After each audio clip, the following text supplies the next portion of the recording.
And ahoy once again, my friends. It's your friend streamer, occasional lover, Sabaton Liam here, once again for some more D&D Thursday. How are we going, my dear friends? I hope you're going fantastic on your day, evening, afternoon, night or morning, wherever you may be. I hope you have a good one. Well, enough of me words. Enough of me talking. Let's get into the group, shall we, my friends? We get a car this week. Oh my god, a car! Yeah, sure. I mean, I already had a car, but sure, why not? I promised him. Yeah. Yeah, I promised him if he survives Peru, he'll have enough money to buy a car and put Ecto 1 as the number plate. Hey, Bartleby has joined us. Hey, this is D&D, not Call of Cthulhu. That's tomorrow. Yes. Yeah, I know. We were just taunting M1 because he's. We were just taunting M1 because he's got dice, and he said he's going to use them to foil the dice bot killing him. And we were just pointing out that, he can roll with the dice, but I still roll with the dice bot tomorrow night. So, The dice bot will remember this. Oh, that's right. We're now all in a Telltale game. Yes. All right. I will grab the music and we will begin. Good. Tom, you using your studio today, or? Yes, I am. Oh wow, I can hear better than normal. Awesome. I'm also using I a can new hear everything. Beta New microphone. 58A microphone. Oh yes, Tom, happy Oh. birthday as well. Oh yeah. On count Hey. of three, That was when I earlier was in the talking, week, happy but still birthday. good. 3, 2, 1. Happy birthday Okay, we're to you. Everyone's doing singing Hip this. hip. Huzzah! Oh no, we're just gonna let M1 embarrass himself. Go on, continue. Embarrassed? Wonderful. I don't think you're embarrassing anyone. Tom, that sounds really, really good. It sounds like Yeah, it does. I've tuned It into a does. radio show or something. Does that sound like I'm on old time radio? like it literally sounds like welcome, and you've tuned in, and I'm Tommy O here with the jazz variety. Can you do a love song We'll be dedication? listening to some smooth listening when you're driving. Yes. Yeah. That's what it sounds There like. now has been a record number of crashes due to Tom's new radio station. Yep. Are you doing love song dedications? Yeah, do we have any dedications on this? Glorious. What is it? Fucking Thursday. Truly an Australian radio station. Australian smooth jazz. Back in Fuck! really Nah, with a little bit of the outside, cattle so decaf. crack a beer Oh, by shit, the it's pint and we're fucked. doing some fucking awesome jazz. Now it's time to make a fucking awesome salad. Reggie Didge, mate. All Reggie Didge. All right, let's begin. So, week has passed since last session when you saved Gauntlgrim's Primordial Forge, and you rescued Megana the Fire Primordial from some drow who had attempted to steal it on the orders of the Fire Giant Duke Zalto. Were granted honors by King Bruno Battlehammer, including the deed to your very own guild hall, which you performed the requisite operations on to restore it back to basic capacity. In the week that followed, you have tended to your own personal pursuits, as well as occasionally checking in with the ongoing construction effort at Citadel Felbar to make sure that your guild hall is coming along smoothly. During this time, you each accomplished a number of different things. Dan Cooper, you learned how to use the Tinker's tools. Milo, you had you had your whips enhanced. Reva, you learned how to use a herbalist's kit in tutelage from the kindly priest of Moradin. Angus, you had a lot of work at the forge in between your visits to and from Citadel Felbar. Glory! Ammo! Nargle, you went to Citadel Felbar and actually took part in the construction and helped put the guild hall together. You helped build some of the fortifications, rebuild some of the broken walls, and put your strength to good use. Flex, muscles tight, made of steel. Come back and Delight. find. I'm gonna come back and find Nuggle was here graved into one of the freaking. Oh my god, yes, that has to be. No, one of the. Do we have Okay, secret okay. handshakes? The R is backwards and was is WAZ. And yet it's somehow also in Dwarven. We don't even know how you. We let Nargle and M1 decide on how to get the sign. M1 paid for it, and Nargle found the place. And Bartleby has spent most of the week sequestered inside Gortlegrim's vast library of dwarven knowledge containing thousands of years of history. And he lost his library card. I'm so happy. At the end of the week, he excitedly runs up to you as you are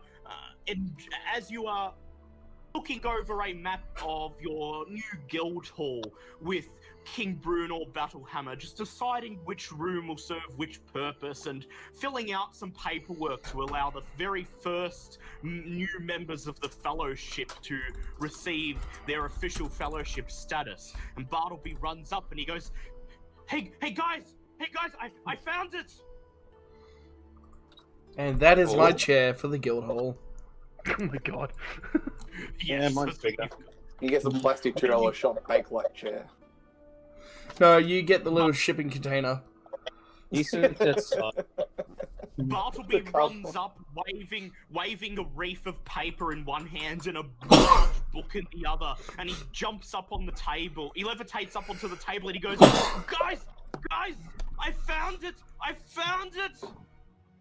What have you found, little one? Found it. It's here. In my hand. What is it? Oh, what is it?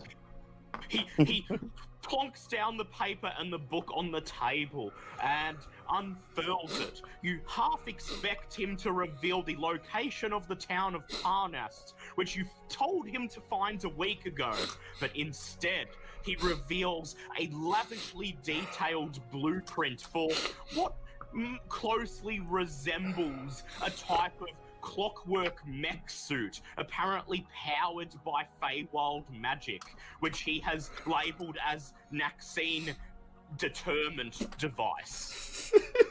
God. Okay, you had me in work- mech suits. My work is almost complete. this is lovely, but what is So it? unfortunately, it has some scale issues.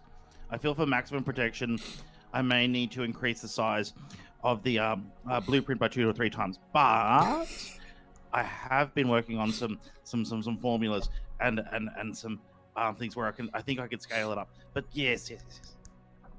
All I'm hearing is mech suit for Dragonborn.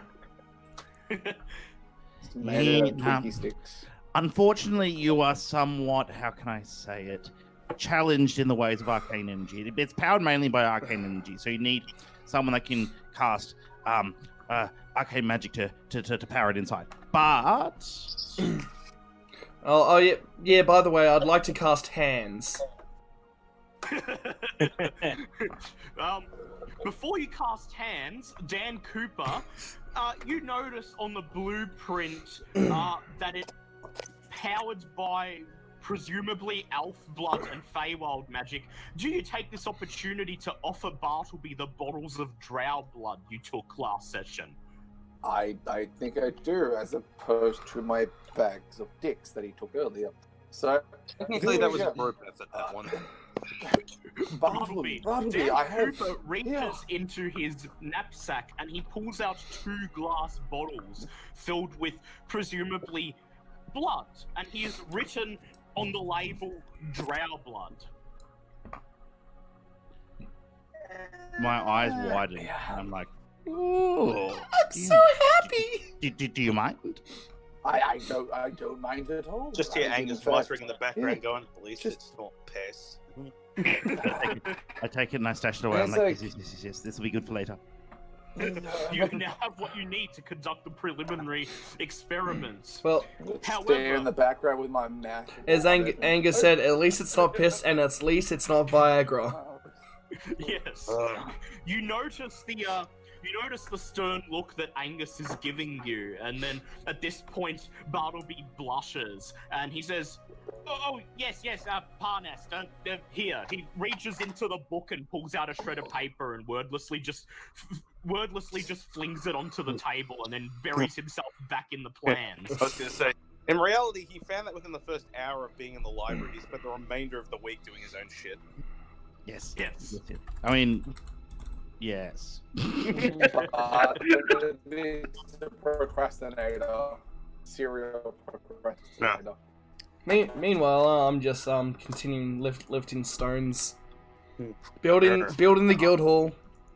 Yep. The rest of you are finishing off your first plans for the guild hall. You separate the rooms into areas. You choose a bedroom for each of you.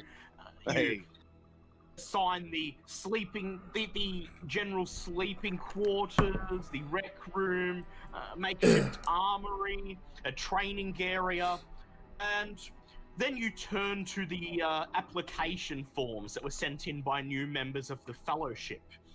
It appears you have been sent applications by 5 promising adventurers, each of them roughly 3rd level, 3 who are skilled in the arts of fighting, and 2 who describe themselves as arcane casters. Interesting. And you can't help but have a strange feeling as you stamp your approval on the forms, officially inviting them to head to the guild hall and take up residence. You can't help but feel as if you've made it. You know that your recent deeds have brought you some fame across the Sword Coast, but it wasn't really real until people have asked to join and bask in your glory. Can we can I put the fighter recruits through like a trial and like beat them up? Oh god. And Yes, we can do that. A test of endurance. It will be like Hercules trials in the Disney movie Hercules. Yep. Next time we do a training, when we have some downtime, you could do that. Awesome. And now your Gauntlgrim construction is complete. Nargle has returned, and your tank is repaired. You are ready to move on, either to Everlund to meet with the Harpers, or to Parnast to track down the traitorous cloud giant Blagothus. But first, I promised some shopping. Huzzah. And first, have we got a little bird coming our way? Yes, we do. But first, shopping. Aww. But we need more money to shop. Yes, and so I would ask, as Bartleby is present today, I would ask Bartleby to please roll a d20. Ooh. Okay then. Rolling the dice. That helps us both roll correctly.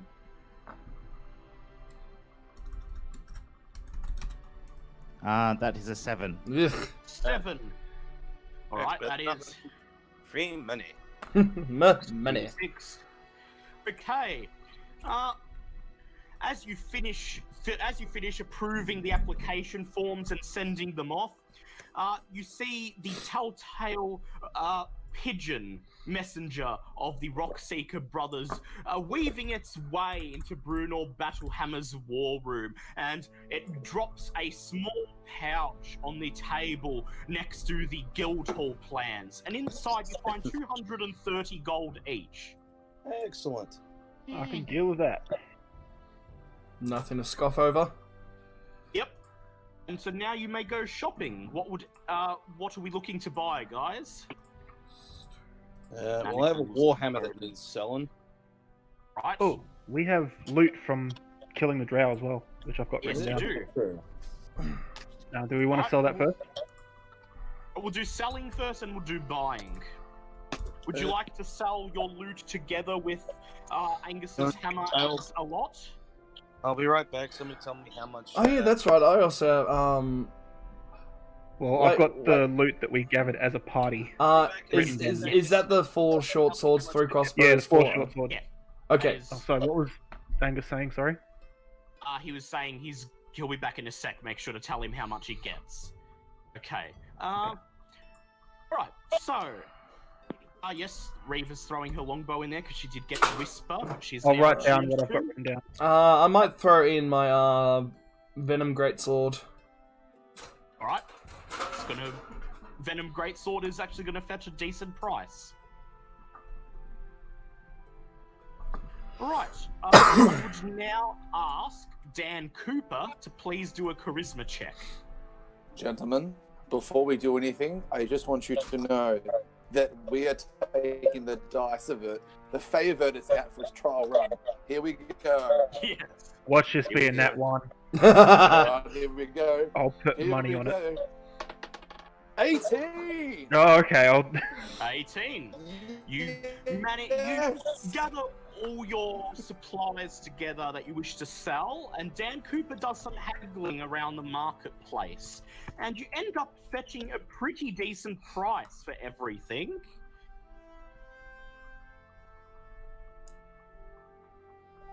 Oh, The Oh, I Warhammer will. +1, the Venom Sword, and all the miscellaneous supplies net you, as a party, 1,587 GP. wow. I'm so excited. What's that divided by 6? Yep, divide that by 6. I don't have a calculator. I do. Give me a sec. So, what was it again? 1587. 1,587. What happened? But Dan sort of just looks at and just 7 divided by sort of 6. just That throws is- out rounded out numbers. Two- 50, 50, Dividing up two- the GP two- that you've got. Alright, 50. Alright, you done now? You done? You done? Are we Two, working? 264.5. Each. Okay, so round that up to 265 each. Okay. 675. 975. 265 each. Alright, so first of all, Reva wishes to buy some manacles and some potion making components. Reva, I would like you to do a charisma check, please.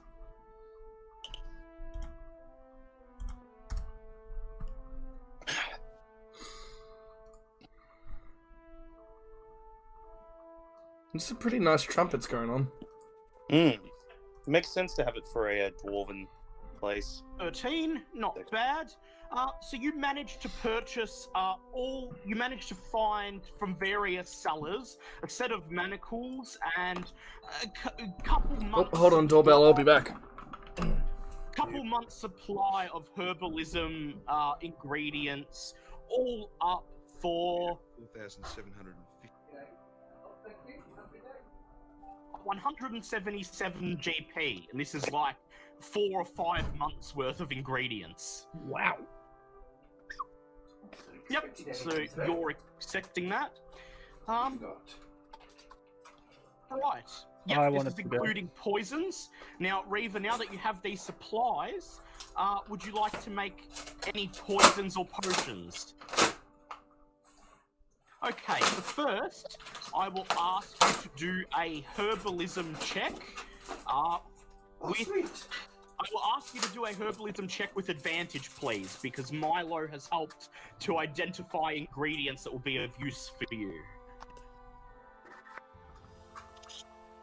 Oh, what are the chances of that? Alright. You managed to make 1d6 potions of healing from that. And I am back. I got my Call of Cthulhu dice bag. Oh, yay. Sweet.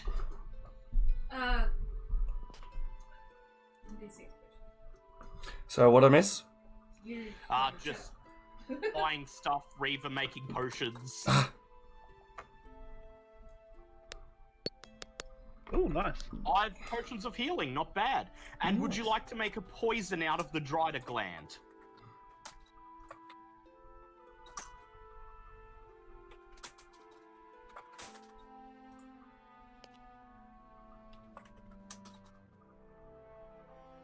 to make the strong poison? The 8d6 Well- one. Well, the 8d6 one, unfortunately, the ingredients for that are not commonly available, and you've run out, so you'll have to settle with the 3d6 one. Can I buy some in the market around here? No, they wouldn't be sold in this marketplace. Oh, This is okay, like well then stuff I'm you'd not have to buying it. go- this would go black market type stuff. So make a poisoner's check, please. Oh, can I give her my poison gland as well so that she can make an extra one? Yeah, I give her a dried up poison gland. Ah, yes, okay, yep. So you may make it with advantage then. Ooh, that's Okay, you managed to make And one 1d6 doses of moderate poison. come on, please be a 6. Ooh, not bad. Be better, but not bad. Okay, what does everyone else want to buy? I would like to go into the market to see if there's any magical rings. Yeah, I might go with it. rings. Right. I would like Nargle to please make a charisma check. Okay. And with my charisma is a 15. Okay, so what sort of ring are you looking for? Could either go AC, health, something like that. You find one seller who is selling small. This one I know you will like. Ooh. Okay, so you find one seller who is selling a set of magical rings. This halfling, this old hunchbacked halfling, she presents a tray of rings to you, and she says, "Oh, you'll like this one." And she has for sale 3 particular rings. Mm. The first one is a ring of health. Ring of health grants you immunity to all diseases. Oh!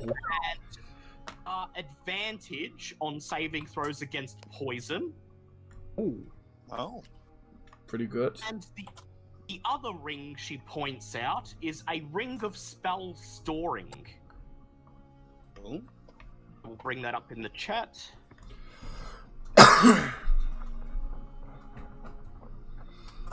This ring stores spells cast into it. It can store up to 5 levels worth of spells at a time.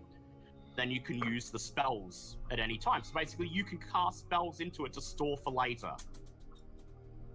So I could put, like, one would say lightning into the ring?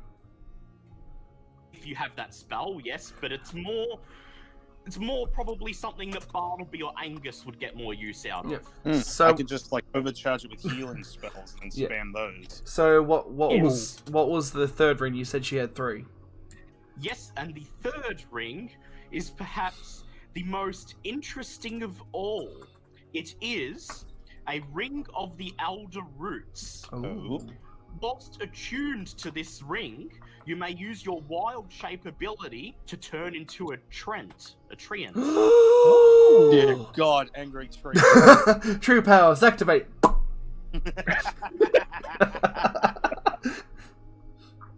Would you be interested in any or all of these rings? What's the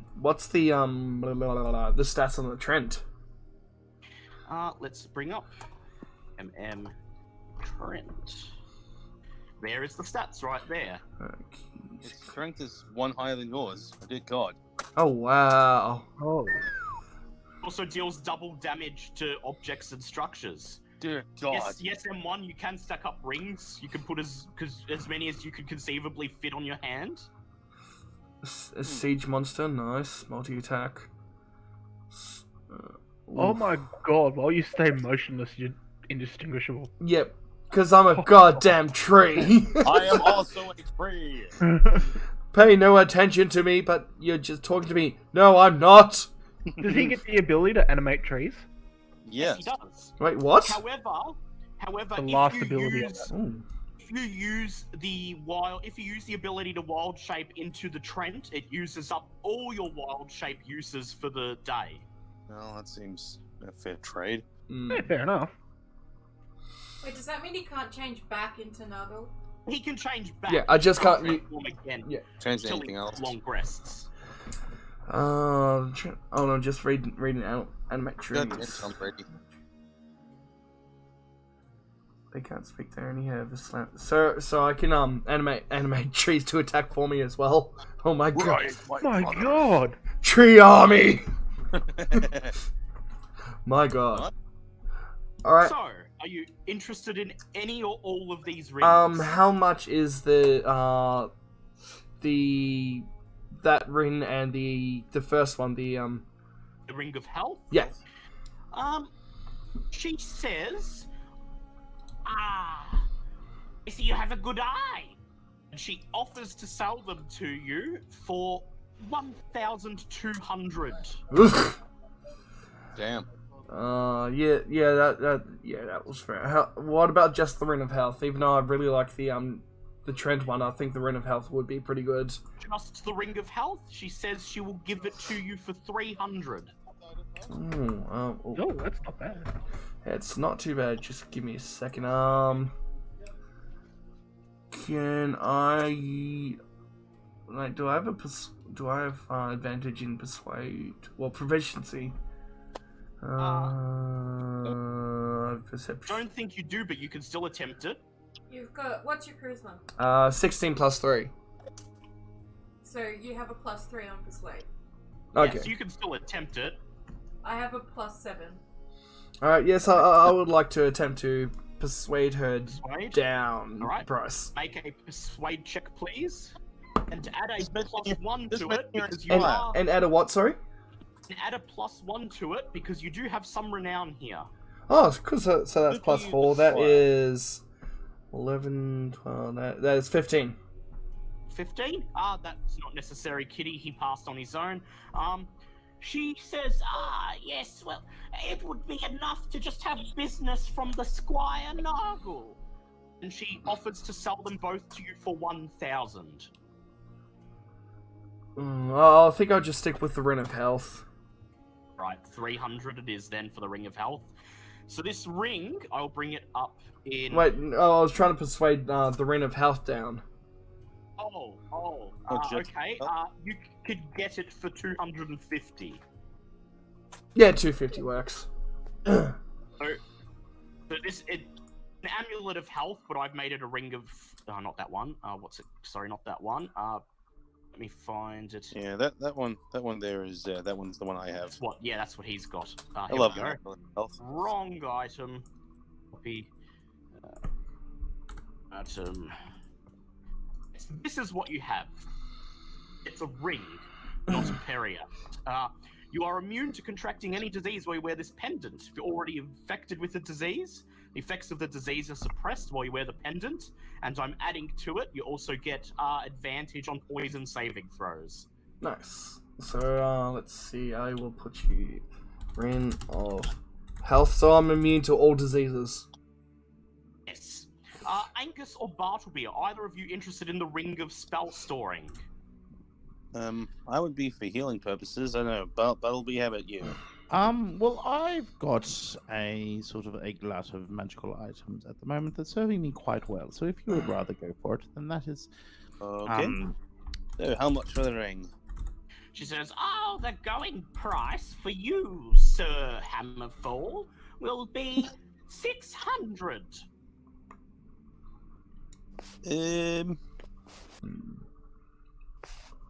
Oh, I can pay that. That's solid price for it.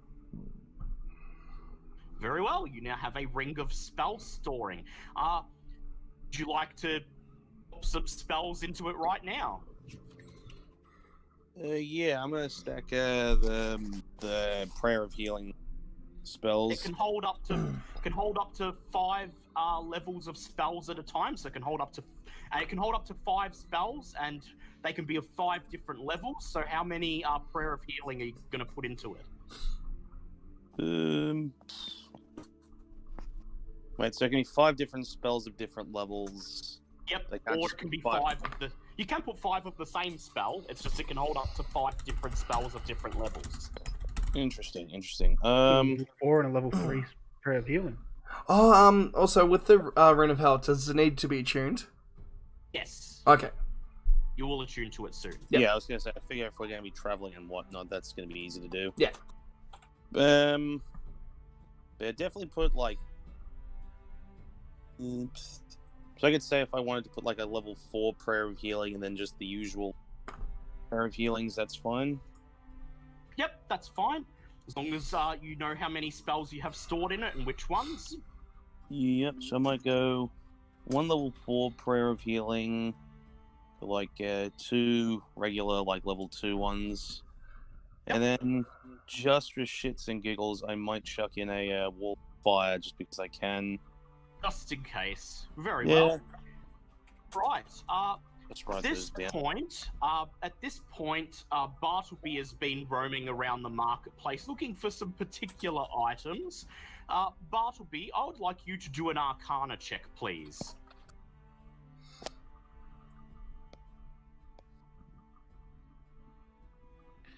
That would be a 18. So Bartleby, you don't notice what Bartleby's doing. All you know is that he pops off at some point, and then when he reappears, he has his arms laden with all sorts of weird supplies. Chief among them, his bottles of drow blood. He, without another word, he dashes off back to the library and doesn't re-emerge again until it's time to leave the city. Bartleby, while you're in there, you begin to do some preliminary experiments with your plans and with the drow blood, and you manage to actually use the blood to give yourself a glimpse into the Feywild, which is a big milestone in your research, and you are able to add 1 spell to your spell book. Interesting. Also, are we still at level 7?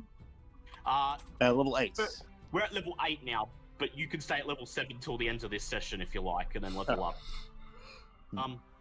Okay, so before we leave now, anything else anyone else would like to buy? Some potions, perhaps, or are we ready to leave? Actually, I might buy, okay, Mr. Robot's talking, never mind. I might buy, 2 potions. Okay, so Reva's given one potion for each of you. Oh, so I've got 3 Just 1 then. potion of healing. Yep, so are you looking for the regular potions of healing or the potions of greater healing? I might get 2 potions of greater healing. Alright, so that's going to be 200 GP. Yep, that's fine. Anyone else want any? No, I'm good. I've spent the I should be 5 right. I minutes. still have 1. Is there anyone in here that sells magical weapons? Probably not. Alright, no one can understand you, M1. Sorry, M1, what'd you say? Is it really going roboty? Yep. Is it still roboty? Yeah. Oh, You were my fucking roboty God, then, I'm on mobile internet. What the hell? You can't fucking win with this.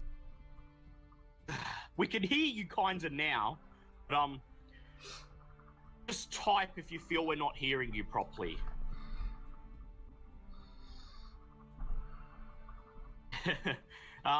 Alright. Do you wish to get any potions before we leave, M1? Oh, good. You've given up on this thing. Yeah, don't worry. It'll let you talk eventually. Okay. With this, you bid farewell to the city of Gauntlgrim. Oh, sorry. Just before we leave, Skylar? would there be anywhere where I could buy a book on religion to try and read up on religion and maybe Yes. possibly gain proficiency in religion? Yes. Is that possible? You find a bookseller who sells you a book entitled "Comparative Religions of the Forgotten Realms," and yes, Kitty, we can do that, but in downtime. And she will sell it to you for 30 GP. Done. as it is quite a rare and authoritative book. Done. Right? You can study that in the Give him a hand. downtime. Six, Next downtime, Angus can help you, and you can learn some gain some proficiency with religion. Awesome. Thank you. So as you are about to leave, you pass by the town square, past the Temple of Moradin, and there's immediately a huge commotion from inside the Temple of Moradin, and the wooden door bursts open, and then there's a loud caw, caw, and the priest's falcon comes zooming out, swooping through the air. As it hovers above the party for a moment, the priest comes dashing out of the temple, and he's saying, "No!" One else, as if the falcon is merely perched in thin air. My god, this bird is magic! Kill it! The priest sighs and he steps forward and he says, I feared this happened. I feared this would happen. Well, if somebody wasn't sneaking her rats in between lessons all this time." He tisks at Invisible Reaver. The bird raises its head and begins to caw in contentment as invisible fingers stroke its feathers.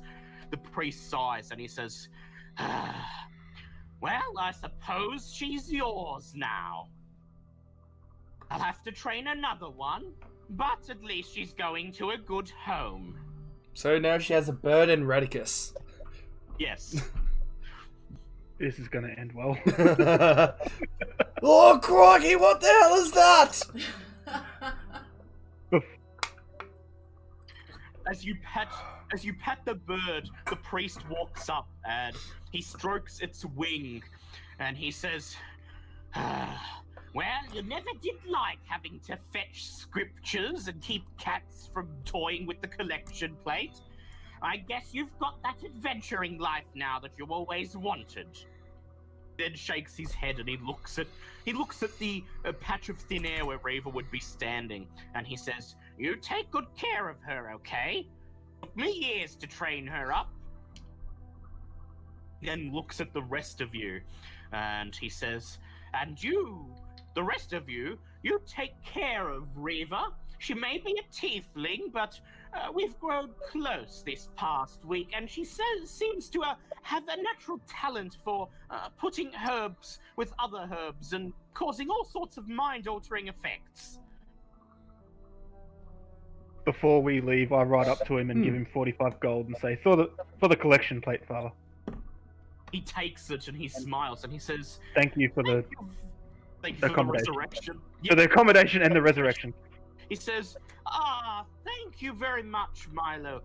Moradin smiles kindly upon you, and may he grant you good luck for the remainder of your journey." You can give him gold if you want, Reaver. It's up to you. Give it to him, then just quickly take it again. I don't think she'd do that to this one. Well, miss. Oh, you I missed it. donated, and that was about it. Reaver, I'd like you to make a sleight of hand check, please. With advantage, because you She's are giving invisible. the priest gold. Not stealing for once. It's great. Amazing. Spend all day waiting to play this. The second I sit down, and everyone's like, "Hey, can you just wait for a sec?" So, Reaver, you're too proud to give him gold in person, so you walk up and you slip a couple of coins into his pocket without him knowing, and then you rejoin the party as they assemble at the feet of the stairs leading to the great stone gates of Gauntgrim, prepared to return to the outside world. Begin to climb the stairs.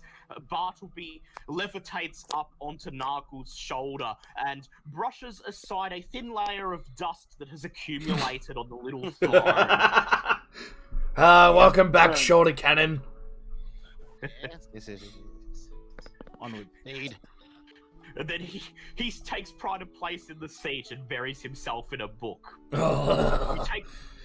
Take one last look at Gauntlgrim before the stone gates shudder open and sunlight floods the caverns. Outside waiting for you, right on the path leading away from Gauntlgrim, shiny and new, the Bartleby Express. Oh, it's my baby! And overhauled. And you notice that the image that Reaver painted on the side has perhaps carelessly been painted over with silver paint, and it now bears a symbol of Moradin instead. Moradin in a little sexy pin-up pose. Oh god. Oh no! Riding a warhammer. Like, I don't know whether to be happy or insulted. I'll go for someone in between. As you approach the...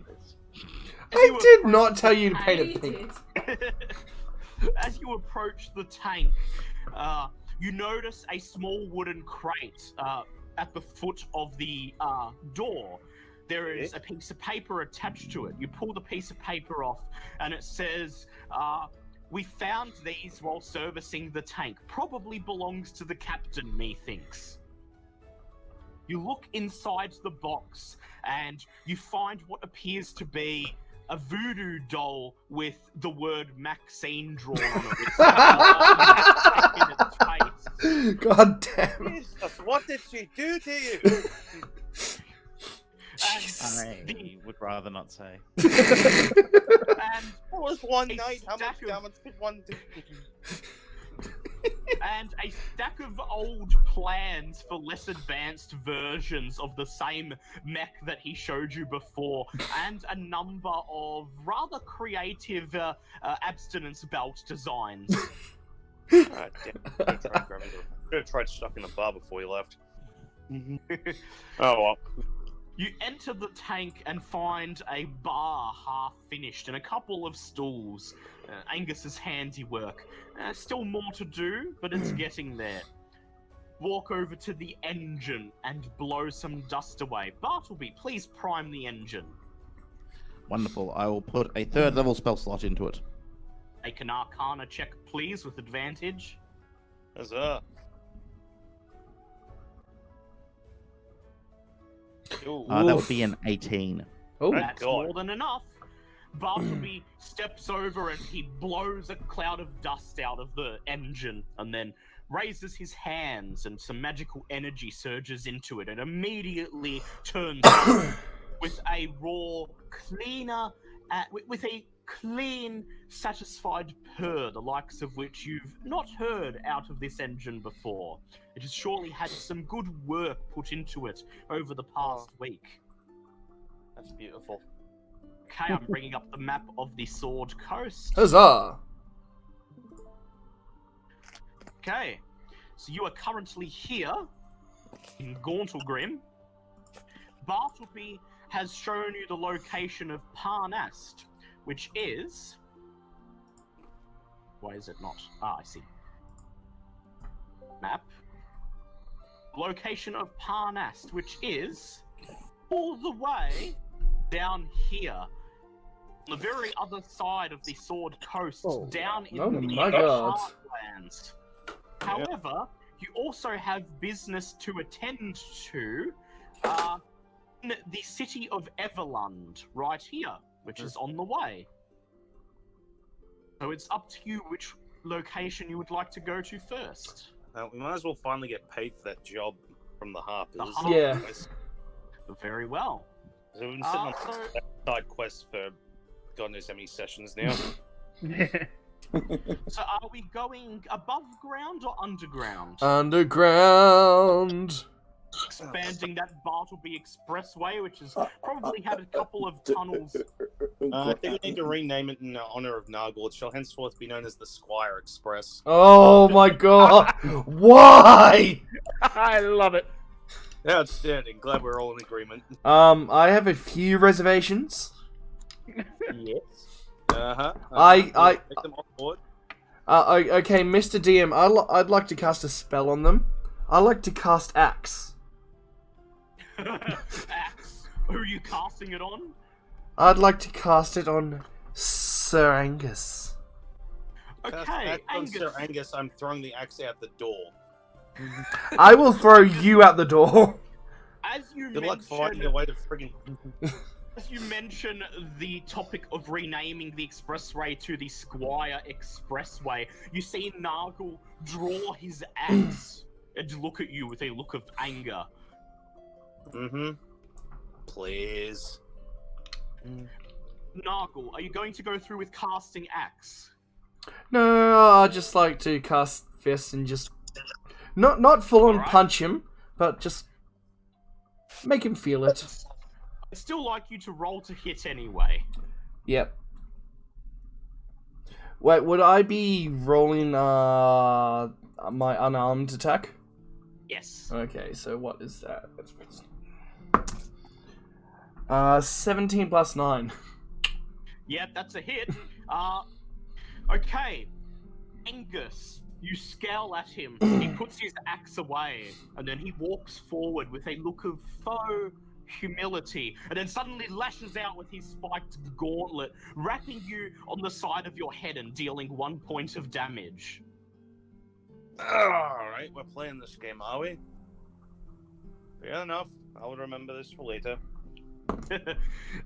Angus, please make a navigate check, Yeah. which is perception. That's an 18. 18. You've learned your lesson from last time, clearly. Well, we have to learn eventually. Bartleby dons his conductor's cap and says, "Onwards!" And Choo choo! Nargle pulls back the steering wheel, and the drill begins to spin as the Bartleby Express digs into the ground. Despite the fact that you are once again passing under the Evermoors, the swampy wetlands that got the tank severely damaged last time, Angus seems to be especially careful. He's got a bunch of charts before him of that he got in Gauntlgrim of old dwarven mining tunnels in the area, and he's just muttering to himself, "Then we go left here, and then take a right there. No, that'll get into a landslide. Oh, no, but wait, if we head to exactly 90 degrees to the left, yes.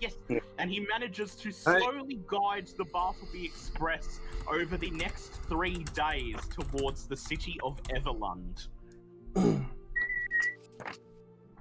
And here we are, situated... since we have the 3 days of downtime, Milo, I would like you to make an intelligence check, please, and you may do it with advantage as Angus helps you by providing some religion knowledge. Investigation check. Just intelligence, please. I got a 2 and a 3.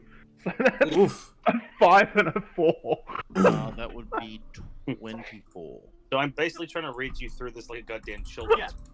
So Bartleby, you're Can you see You're the examining the additions that have been made to the tank, and in the cockpit, you notice a new lever that wasn't there before. In fact, you distinctly remember this lever being covered up by a loose panel of metal last time you were in the tank. The dwarven engineers must have removed this panel and revealed the lever underneath. Do you pull the lever? Yes. You pull the lever, and immediately the entire tank rumbles and shakes, and there is a loud clacking noise as something drops out of the back of the tank. What the hell did you do? Oh my god. You immediately open the door and poke your head out and notice a large iron spiked ball rolling down the tunnel in the direction of the way you came. Oh my god. Should we have not done that? What the hell do we do with that now? Meanwhile, Milo, you read the book on comparative religions. You ask Angus whenever you come up against something that feels that stumps you a little bit. You were never a religious halfling, but of course you've heard of Yondala. and that she's the goddess of halflings, but that's about all you know. And over the next few days, you read a little bit more about her and come to learn that she is the halfling goddess of protection, and you gain half a proficiency in religion. Nice. Of course, I'm asking him all the time. It's written in fucking Dwarven. Yes. I'm literally just reading it to you like children, just pointing the picture, going, "Can you see the goddess?" It's a picture book. Yep. Meanwhile, I'm just staring, laughing at Angus trying to teach Milo to read Dwarvish. The day before you are set to arrive in Everlund, you are awoken I'm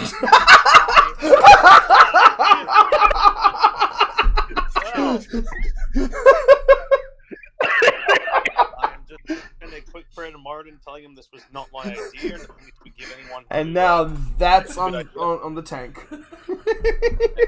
I cannot like that picture enough. Oh, so many prayers to Martin asking for forgiveness. I hope you guys remember that the tank can shoot iron balls out the back, because that's going to come in handy when you go to Avernus with this tank. Of course it is. Oh yeah. Yes. Okay. It's situated on the banks of the Rauven River. Everlund is one of the North's most active mercantile communities. A thick stone wall encloses the city, pierced in 5 places by gates. Like the spokes of a wheel, broad, straight avenues lead from each gate to the market at the city's centre. The streets are clean and wide. Streets are clean and wide enough to accommodate large caravan vehicles, which means, for a change, you do not park the Bartleby Express outside the city, but instead drive it directly down the street to the curious and perhaps a little shocked looks of passers-by. Nice. Soldiers of the city's army make a show of patrolling the walls to reassure citizens and visitors, as well as to discourage attackers. Each of them makes a show as you drive past of staring at the Bartleby Express and tapping their eyes to signify that you are being watched. Do not make any trouble with that contraption while you are here. Just looking at the lovely Moradin painting. Yes. They're all going. As you approach the market square, you can't help but notice that you pass a group of 4 dwarves exiting a tavern, and as the Bartleby Express rolls past, all 4 of them drop their mouths agape, and one of them drops his flagon of ale on the floor as he gasps. No doubt because of the picture of Moradin that has been painted on the side. I'd like to roll a religion check. Go ahead if you like. Gonna be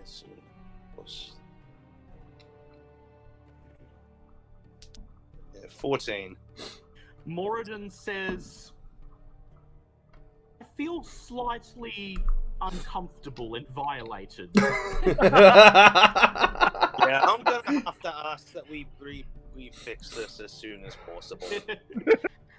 Milo, you were previously a soldier in the Lord's Alliance, so you may know something about this town. I'd like you to do a history check, please.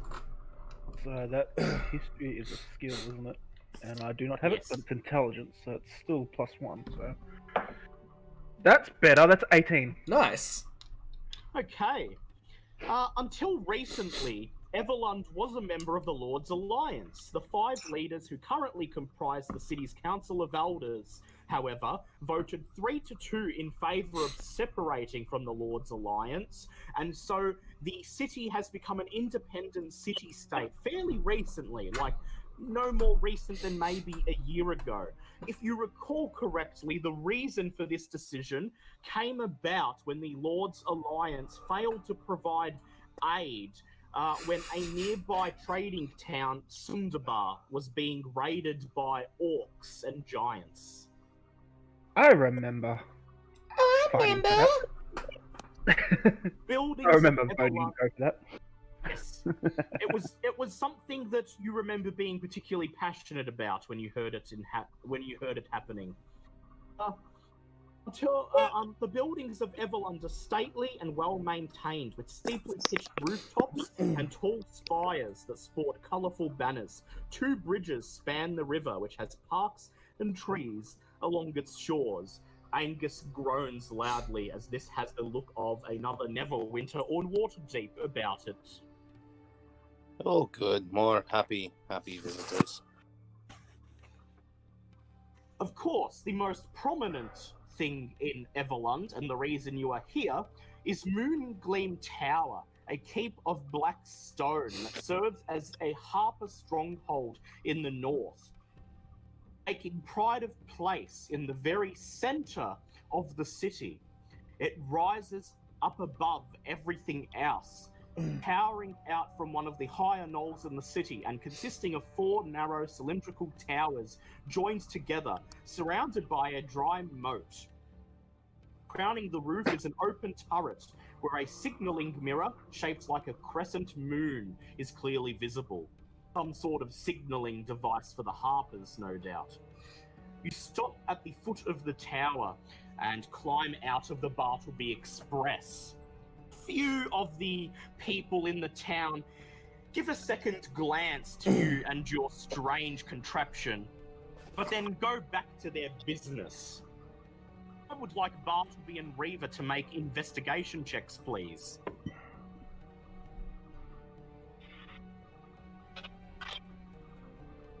Uh, 18. 18.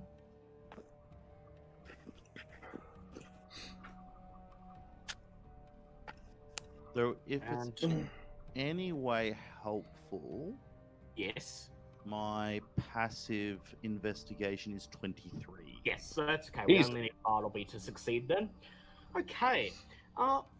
Here's the strange thing. You exit the Bartleby Express and you make your way through the market square, walking around the entire perimeter of the tower, and there doesn't appear to be any way in, which is putting a damper on your plans to make contact with the Harpers. You can see several windows high above, but at the base of the tower, there is nothing that resembles an entrance anywhere in the black stone. Sure. However, You say it's either magical or underground. Yes. This is a call. I was going to say, however, do notice that a short distance away from the tower, perhaps no more than separated from the tower by a small side street, is what appears to be a very tiny and out-of-the-way looking bar with a sign swinging in the wind, labeling it as the Flying House Cat. Interesting. Ooh. Now, are there any windows? Yes, but they're all like up to 50 feet up in the air. Sure. I cast fly. Right? I'm all I for fly going up to one of the windows and I knock on the window. I was gonna say, can I call on Glitterwind to zip in and out and see if there's any magical entrances or anything? I'm just gonna go to the bar. Alright. So, Milo and Angus head to the bar, while Glitterwing Marvel opens his furs and Glitterwing comes out, and you tell her to accompany Bartleby and fly up there and see if there's a way in. And she immediately says, "Okay!" Yeah, right. Forgot about that. How could you forget about it? I was gonna say from a distance away, all of a sudden you can hear us. Oh God, my ears! And then Bartleby and Glitterwing zoom up the side of the tower, eventually coming to a glass window about 30 to 40 feet up. But the strange thing is, despite the fact that it is a glass window, it's impossible to see through it. On the other side, there is nothing but what appears to be a white void. Cool. I knock on the window. You knock on the window, but do not get a response. All right, I'm going to cast can you sing enlarge reduced on the window itself, on the pane of glass. I would like to reduce it, please. I was about to say, can't you Very get well. Glitterwind to blink inside? Wouldn't this be considered like an attack on the tower? Yeah, maybe.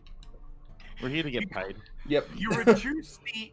You pull out your wand and you tap the window frame, and it immediately. Actually, I'd like you to make an Arcana check, please, with disadvantage. Oof. Mm. Oof.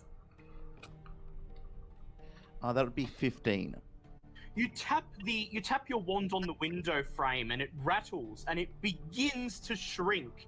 And for a split second, behind it, you can see the interior of what looks like a wizard's tower, but only for a split second, as with a loud crack, the window pops back into its normal size, and a blast of magic is expelled out towards you. I'd like you to make a dex check, please. That'll be 7. Oof. This You are Jesus. You are blasted for 1 point of magical damage. You don't lose concentration. You manage to fly in the air, but it still stings a little bit. At this point, Glitterwing beside you shouts, "Ooh, enchantment!" Then Yes, I realize that. swoops up to the window and begins rubbing against it as a cat would against a bowl of milk.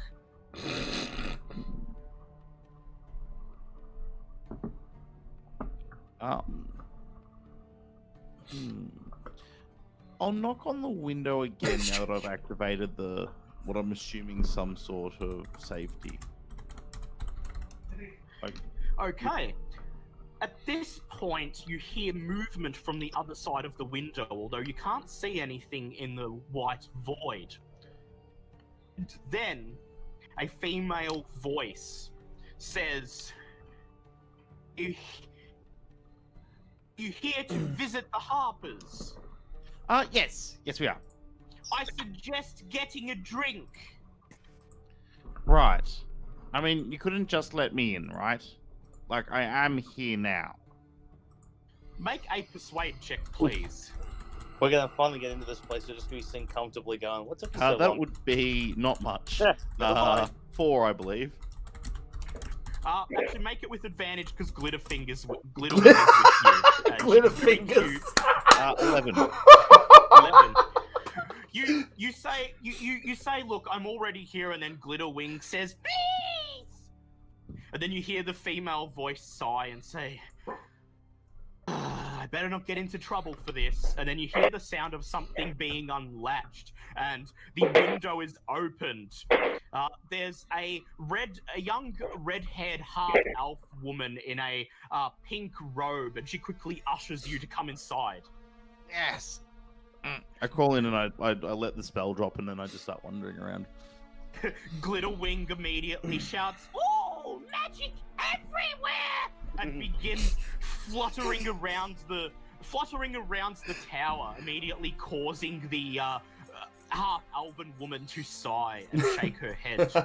Meanwhile, the rest of you have entered the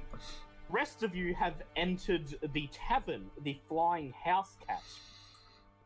And the inside of the tavern is mysteriously empty. For such a busy town like Everlund, it is strange that there are no customers.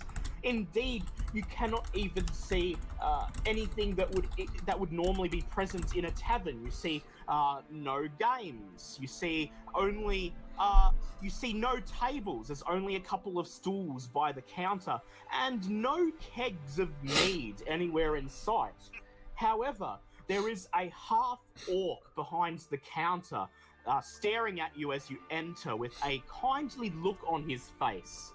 Raises his hand and he says, "Hail, fellows! Welcome to the Flying House Cat. Drell Thalev at your service." At this point, you recognize that Angus and Nargle recognize the name, Drell Thalev. Way back in Tribor, the town master, Darathra, when she told you to make contact with the Harpers, she told you to present her insignia to the tower's caretaker, a one Drell Thalev. I might as well pull that out and show it to him. Let's go. A friend of mine told me this is a good place to get a drink. You pull out the insignia of Tribor, 3 boars standing in front of a crossroads, and then you blow on it to blow off all the months of accumulated dust. It's been a while. He takes it and he says, "Ah, a friend of Durathra. Yes, she said someone would be coming by, although that was nearly a year ago at this point." Well, you know how it goes. You get lost on the road of life. We've been busy. He says, very well then. I'll send you up. Grail pockets the insignia and then uncorks a flask of elven wine. Oh god. He tells you with a wink is Silvery Moon's finest. Oh. And pours its contents into small wooden cups. Is gold coloured, the same as the Feywild wine from Silvery Moon. Skull, skull, skull, skull, skull. Okay. Oh, well. Nargle grabs a cup and takes a sip, and the moment his lips touch the liquid, Nargle pops out of existence, Oh! vanishing into thin air. Well then. Bye. It's been good playing with you guys. Well, that was a new one. Grail, did you do anything? Obviously, I'm going to look back at him and go, I take it that's part of the entryway? Grail Thalev smiles and he says, "Aye." He says, "It's not really wine. An elixir of teleportation sends you right into the heart of the tower. So drink up." I best go after him quickly before he starts panicking. Yep. Drink my drink. Yep, skull. Yep. Reaver, you as Angus takes a sip and disappears, you pull your ring off and pop into existence. Drell startles for a moment and then he looks at you and he says, "Ah, Reaver, you're back! To think you said you'd only be gone a couple of weeks." You give him a hug. He turns red, he blushes, which is a considerable thing for a grey-skinned half-orc to do. And then he pours a glass of the teleportation elixir for you, and he says, "Well, the rest of them will be happy that you've returned." He says, "And I do hope you gave Scimitar Sally my regards." You could have banged him at some point. Oh my god! Probably already have. Well, it is D&D, and not even the bard has banged someone yet. Actually, no, I banged someone. I forgot about that. Actually, no, the bard has actually banged someone. Oh yeah! He chuckles and then he says, "Ha, that Scimitar Sally. Still fit and as good as she ever was. Why, she may not be a harper anymore, but she still puts her skills to good use. You'd never know she was 92 years old." Yeah. My age, then. How You then each take a sip of your drinks, and suddenly you materialize within Moongleam My God. Tower. Alright. We'll now have to flip to the correct page of the book here. Alright, you are in Moongleam Tower, which has materialized around you. Oh god, that's no.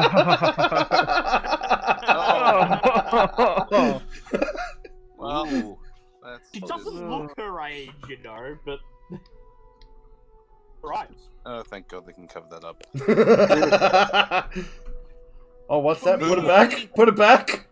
You Nope. immediately materialize in the middle of Moongleam Tower, an opulently decorated wizard's tower, despite the fact that the tower on the outside was made of harsh black stone. On the inside, it appears to be laid out with shining marble and porcelain. The walls are all entirely covered with either purple tapestries emblazoned with the Harper's logo, a golden harp, or giant bookcases that tower above you, almost reaching 20 feet up to the roof. Alright, so we're all in the tower now? All in the tower. Alright, so the others appear... appear next to me others have appeared and beside just you. find me on all fours, actually throwing up a bit, going, I fucking hate teleportation. I probably should have mentioned that in advance. Too bad we didn't know what the spell was. It's alright, lad. Just get it out your system. In the middle of the circular room are a number of tables groaning under stacks of books, papers, and alchemical supplies. There are some purple velvet couches, various points in the room, and about 5 or 6 wizards are currently walking around, either studying things at the tables, relaxing on the couches, casting spells, or wandering around the room with their noses in a book. In fact, you notice currently laying down on one of the couches is Bartleby. He's relaxing with his feet up on the armrest and has a giant book called History of the Harpers in his hands, which he has buried himself inside.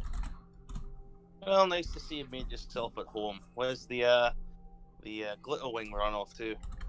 Oh, she's probably dry humping some sort of magical seeing device or something.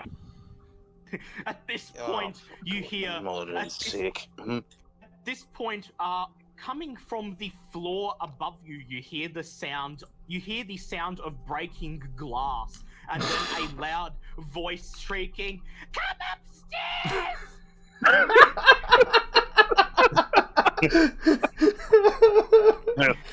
Oi, lad! Stop This heaving your point- guts up. Let's go get your pet back. At this point, all of the wizards in the room let out a collective groan, and the red-haired half-elven woman begins to slowly make her way down a set of spiral stairs leading up to the next floor, with a look of sheer exhaustion on her face. She takes a look at Bartleby, then of the rest of you, and she sighs, and she says, "Well, the Archmage will see you now." She says, "And it's a good thing that you are friends of the Harpers. Otherwise, there would be, shall I say, severe punishments for bringing that thing into the midst of a quiet sanctuary." I just let out a massive boom voice. Clear to win! I'm just gonna walk over to her and go, I don't know where to begin apologizing for this lot, including the, we'll pay for any damages that might have occurred. Bartleby, do you stop reading your book and join the rest of the party? Oh no, I've joined the rest. Like if I'm there and the rest of the party's... Oh, the rest of the party's upstairs, are they? They're about to head upstairs. But I would like you to please make an intelligence check.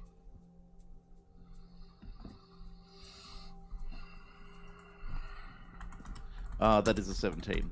So in the 20 or so minutes that it took everyone else to get into the tower, you managed to read the first couple of chapters of that book. And so you will get a advantage dice on any social interactions you make with Harpers. Oh, neat. Wonderful. I tuck the book under my arm and I follow them upstairs. Very well. You head upstairs. Upstairs is a smaller but similarly furnished circular-shaped room, presumably the Archmage's headquarters. Just above you is the open-air roof, where you can see the signaling mirror that you saw from the outside. The rest of the room is taken up by yet more bookshelves, couches, and tables laden with alchemical supplies and other arcane research materials. This room, however, is more sparsely populated.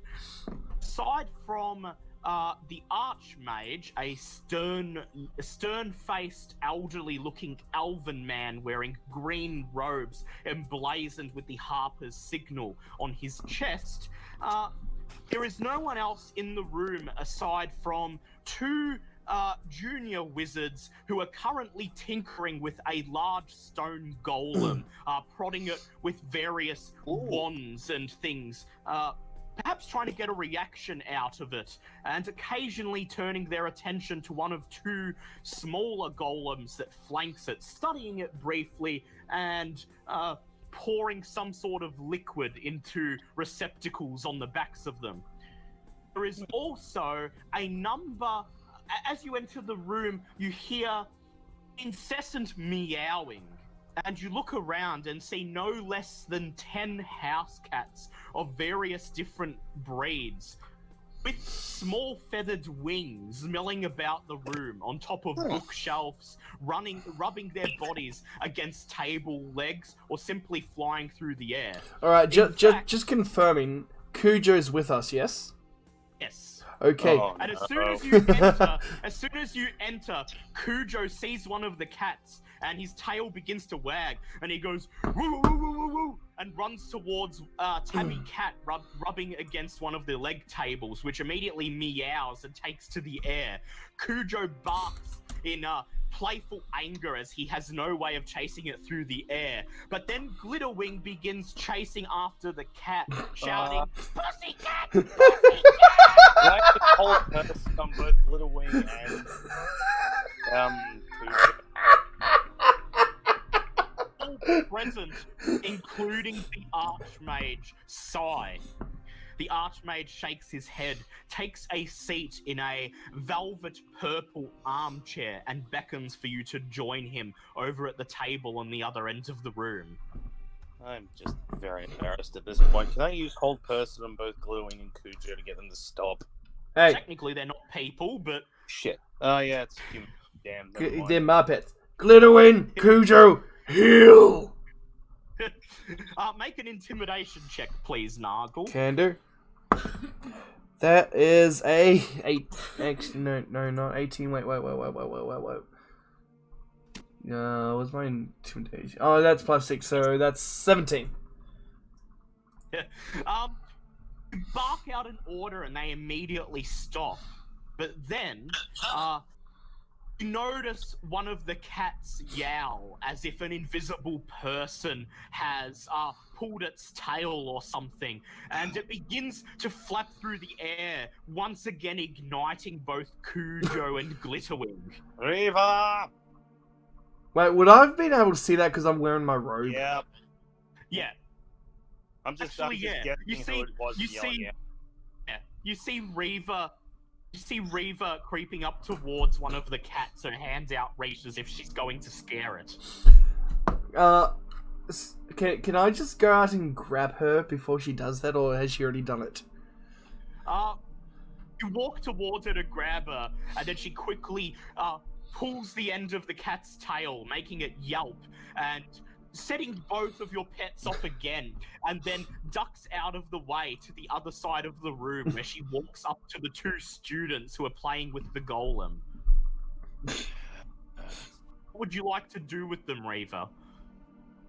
At this point, I'm just very much just going, hey. Well, in her defense, she was on her best behavior in the Dwarven City.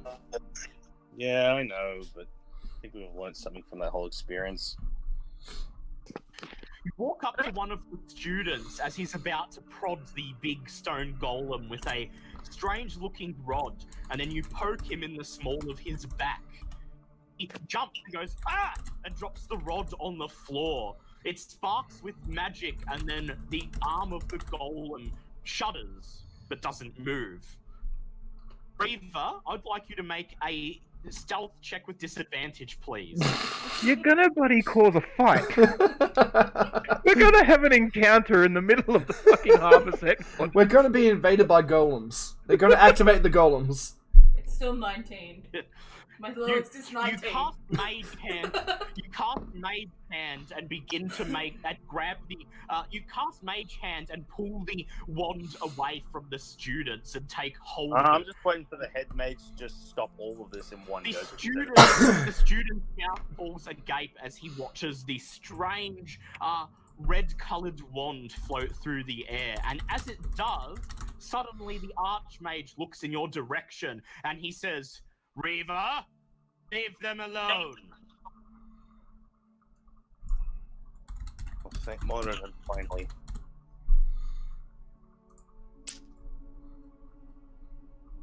Oh, Jesus. You turn visible and welcome them. They both awkwardly chuckle at you, and then one of them says, can I have the control rod back, please? At this point, Bartleby, as Reaver hands the control rod back to the students, you notice that this is a particularly odd-looking golem control rod made out of some sort of red-tinged adamantine with what appeared to be runes in Giantish carved along the side. Reed, Interesting. do you ask to take a look at it? Yes, I do.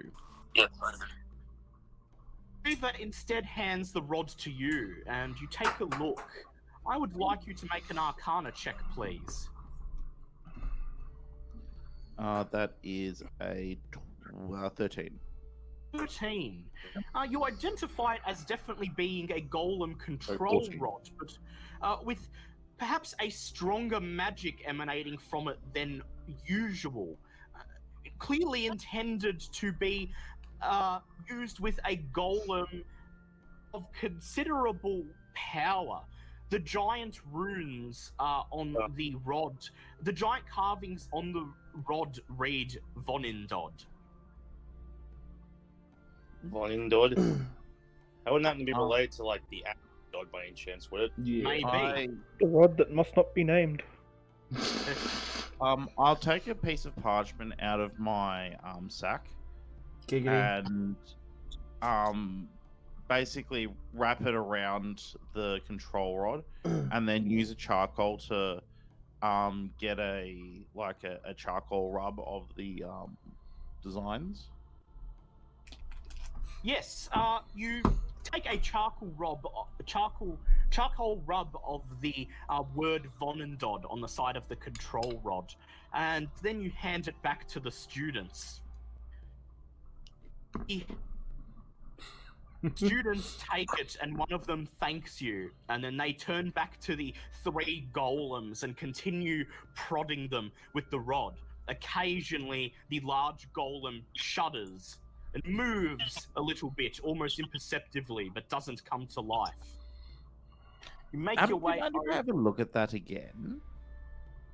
Student sighs, and he hands it to you again. I'll try and manipulate it so I can get the golem to move. Alright. I would like you to make an Arcana check, please. That would be 20. Focus your arcane energies as the Archmage and the students both watch on. And then you tap do you tap the large golem or either of the 2 smaller golems? Oh, the large one, naturally. You tap the large stone golem.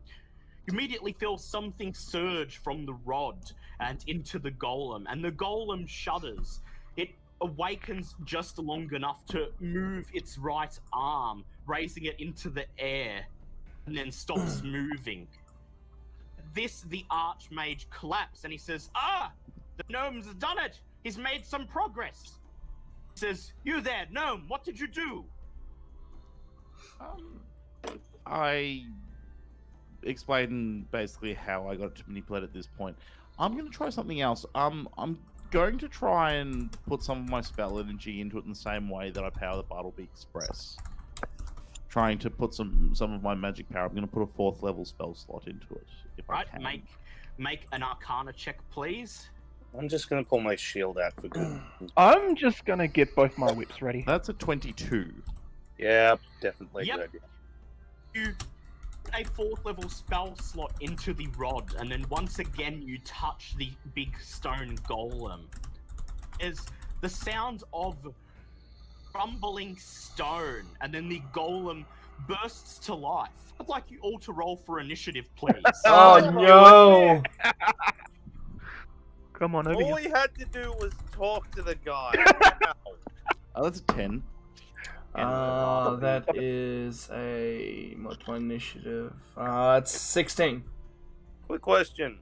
If my initiative's -1, I roll a 1. That's Your actually- initiative 0. You're going to the bottom of the. 10 I've got for Dan, 8 for Milo. 8 for Milo, 1 for M2. Yep, plus Dex Dan. 16 for Liam. We've been here 10 minutes. We've Glitterwings wrecked most of the top floor, and now we're fighting a golem. Showing how to roll out the welcome wagon. Right, just writing. I can't trust the initiative bot anymore, so I just have to write it down manually. Fair deal. And 14. And enemy 26. Enemy goes first. Alright. I'm going to bring up a map. God damn it. All we had to do was talk to the guy. That was all we had to do. Get the battle music. It's all good. If we were leveling up by experience, this would be great. Yeah. Oh, yeah, that'd be amazing. Instead, we're going to get our asses kicked by a goddamn giant hunk of stone instead. Can you imagine how this campaign would have gone, though, if we were trying to get into as many fights as possible? Yeah, that's why we don't level up with XP. Yeah. Yeah. I was going to say, that's exactly how you stop murder hoboing. We wouldn't even be up to the Temple of the No. Allfather or whatever it was by now. We'd still be where we were 2 sessions after I started, I reckon. Look, multiple Yep. occasions I actually fought the Alright, lure to become I a just murder have to- hobo. I have to move Bartleby to the correct spot on the map. So of course you would, because if you'd done that, I would have kicked you out of the goddamn plane, you psycho. Oh, I had a map that would have been really cool for this encounter. Well, Out of you- the map that I was showing you yesterday. Yes. Oh well. Right. So the enemies go first. So actually they don't go first, but the stone golem does get reaction in. As you activated them yourself, they actually go to the bottom of the initiative order. Oh. We're going to activate on their own later, but Bartleby activating them now means you get the drop on them. However, it still gets a reaction shot at Bartleby. So let's see. Right. So the mage is out of the game. Yeah, immediately as the golems roar to life, the 2 mages rush downstairs in a panic, and the archmage sighs and pulls out his staff. Okay, Bartleby, the stone golem swings at you with its giant arm.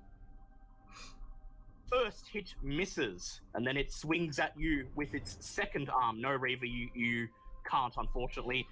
Okay, Bartleby, the second hit hits you With a Send score of you- what? with a score of 19. Cool. I would like to cast Mage shield. armor? Yes, no Shield, shield. yep. To give myself a armor class of 20. Is- Oh. 20? Yep. It slams its fist into you and is blocked by the shield. Okay, Reaver, you're up. Yes, most interesting. Isn't Remy before me? You No, I only got have- 8. you have What did you get? I got 19. 25. Okay. No, I got 19. Yeah, she got 19, I got 16. 24 she got then. She got 24, so she's still first. Okay, you're still first. Whatever. Fuck. Sleep. I can't sleep. Is that going to work on these things? On a Sleep. stone object? They're immune to sleep. Yeah.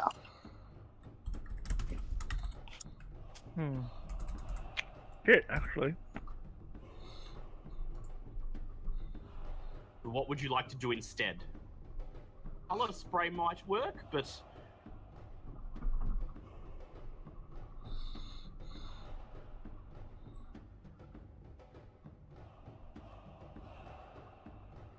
Alright, color spray might work, yes.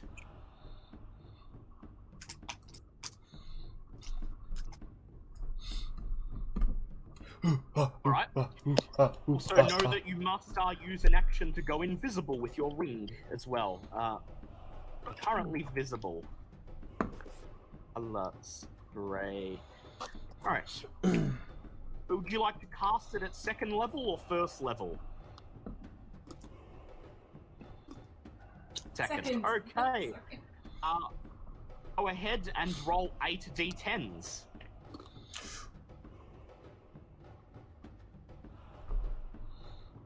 $51. Okay. Nice. Have a look. Yep. You send out a spray of colourful rays onto the 3 golems. The large golem appears to be unaffected, but one of the smaller golems immediately raises its hand to its eyes and can no longer see. You blinded one of them. Alright, Nargle, you're up. Alright, question. The person next to me, is that an enemy or just someone standing there? That's the Archmage. Mage. So, we're fighting that as well. No, he's No, helping. he's on our side. Oh, okay. Yeah, I just got confused because of the red ring. No, he's helping us stop this and probably going to tell a lot of us off later. Can't imagine why though. Yeah, can't imagine why. So, okay, I was only half paying attention. How did the golems activate again? Which They activated because Bartleby activated them. God damn it, Bartleby. One Alright, of the small ones is blinded, the big one, and the other small one are not. alright, so The small one is blinded. first off, we are going to rage, because raging is fun. Rah! And then, I cast axe on the giant golem. Alright, so you run forward, leap over the table, Parkour! you're spot next to it. Okay, roll your axe attack, please.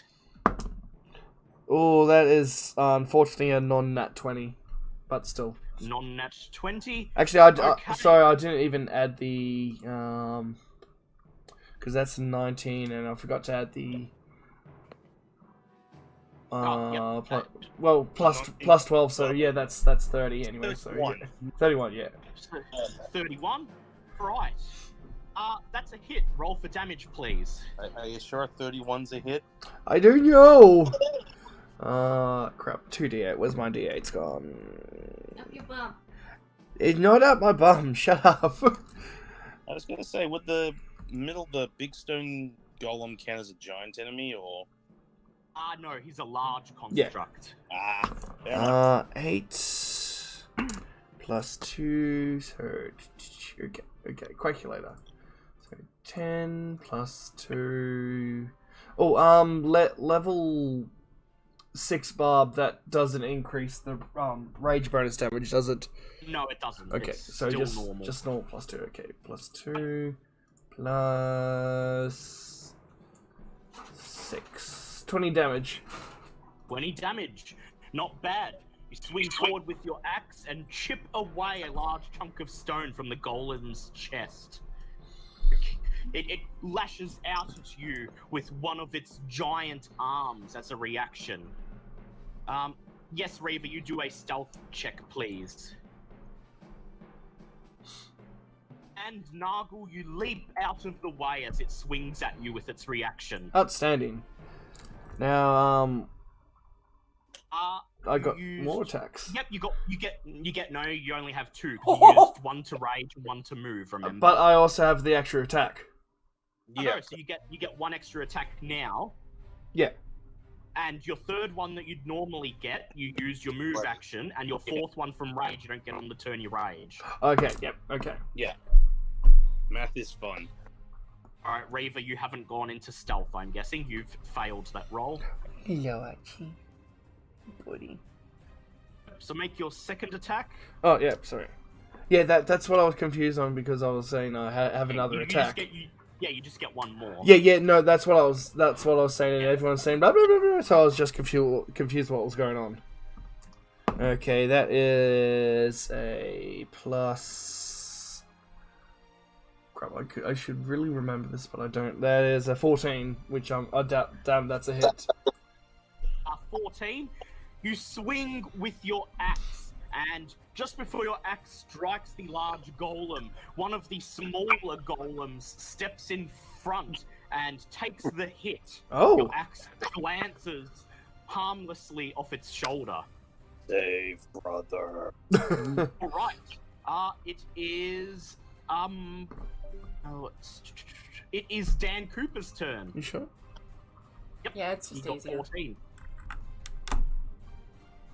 Alright, so we've Would you got Kitty back on voice. That's Tito. good. Yeah. All right, Dan Cooper, yeah, what would yeah. you like to do? John drink. Well, first, I'd like to take my time to get I have nothing, so the just get me mobile data network, and then uh, continue from there. Douglas. Oh, fuck me dead. Unless if you want to get me the last strawberry milk. Can you... He's a monster. Okay. I'm gonna watch the stream Even now. if I could Can understand Dan, I can't hear him. Yeah, I can't hear him sorry, either, M1. Liam. Dan, just type it out. Type M1. It's for literally everyone here. Yeah. Yeah. How Kitty about has now? to do it too, so... Oh yeah, but we Hello? can hear you now. Can you hear me now? I'm actually Yeah. outside on the main Yep. freeway. Would you believe it? Wait, why are This you is on shit the that I freeway? put myself into. You can be heard. Why do you always play D&D while driving? Jesus. Don't play D&D while driving. Good lord. No, I'm not doing that. There's too many Corona cooties about. Okay, okay. Is it possible for me to cast a 4th level polymorph? Polymorph? Yes, you can cast Is our polymorph. golem, is our huge effing golem friend, is he like a big boss monster at the moment? It is, and you can cast polymorph on him if you like. I would like to cast polymorph on him and turn him into a newt. She turned me into a newt. Exactly. Would you turn him into a newt? Very well. Right. Here we go. I have to make a wisdom save for him. Ooh. I've got my little fanny pack of dice next to me. So I'm Oh, just... he's walking outside. Right, okay. Yeah, no, that's what I figured. He's outside in front of his house, which is And next. Golem failed its wisdom save. Yeah, Dan Cooper snaps his fingers. Yeah, Dan Cooper snaps his fingers, and the large golem immediately disappears to be replaced with a tiny little newt flopping around on the carpet. I don't Don't know. worry, Now, I'm going to you collect have- him when we finish. You haven't defeated it because the newt will probably be killed next turn and then it will turn back into the golem, but you've effectively made it impossible to hurt you for the next round. So basically, our glass jar of wisdom and put him in there, poke a few holes in. She'll keep him entrapped. Did he stay the same form? As long as you don't hit him, if you don't attack it, it stays as is. Wait, what happened? They turned the Turn golem the into a stone golem into a newt. Huh. Turned me into a newt. Please So, pray it doesn't get better. Oh, but I got better though. That's all that but matters. He got so better. that means Nargle can't smash. No, because No, if you not the smash it, newt. the No, smash it, die. he turns into a giant glute. If you smash it, he will revert back to his original form. But he will still take damage. I want to... No. But I Does he want to take smash. damage in Well, the if you form hit of him a all newt? Go hit the other two. Yes. Yeah, Now keep in mind that he only remains polymorphed for a maximum of 1 hour, and he will only remain polymorphed while Dan Cooper maintains concentration. Ah, Nobody piss me off. Capturing him in a jar might be less viable, but you've still effectively rendered him useless until he transforms back.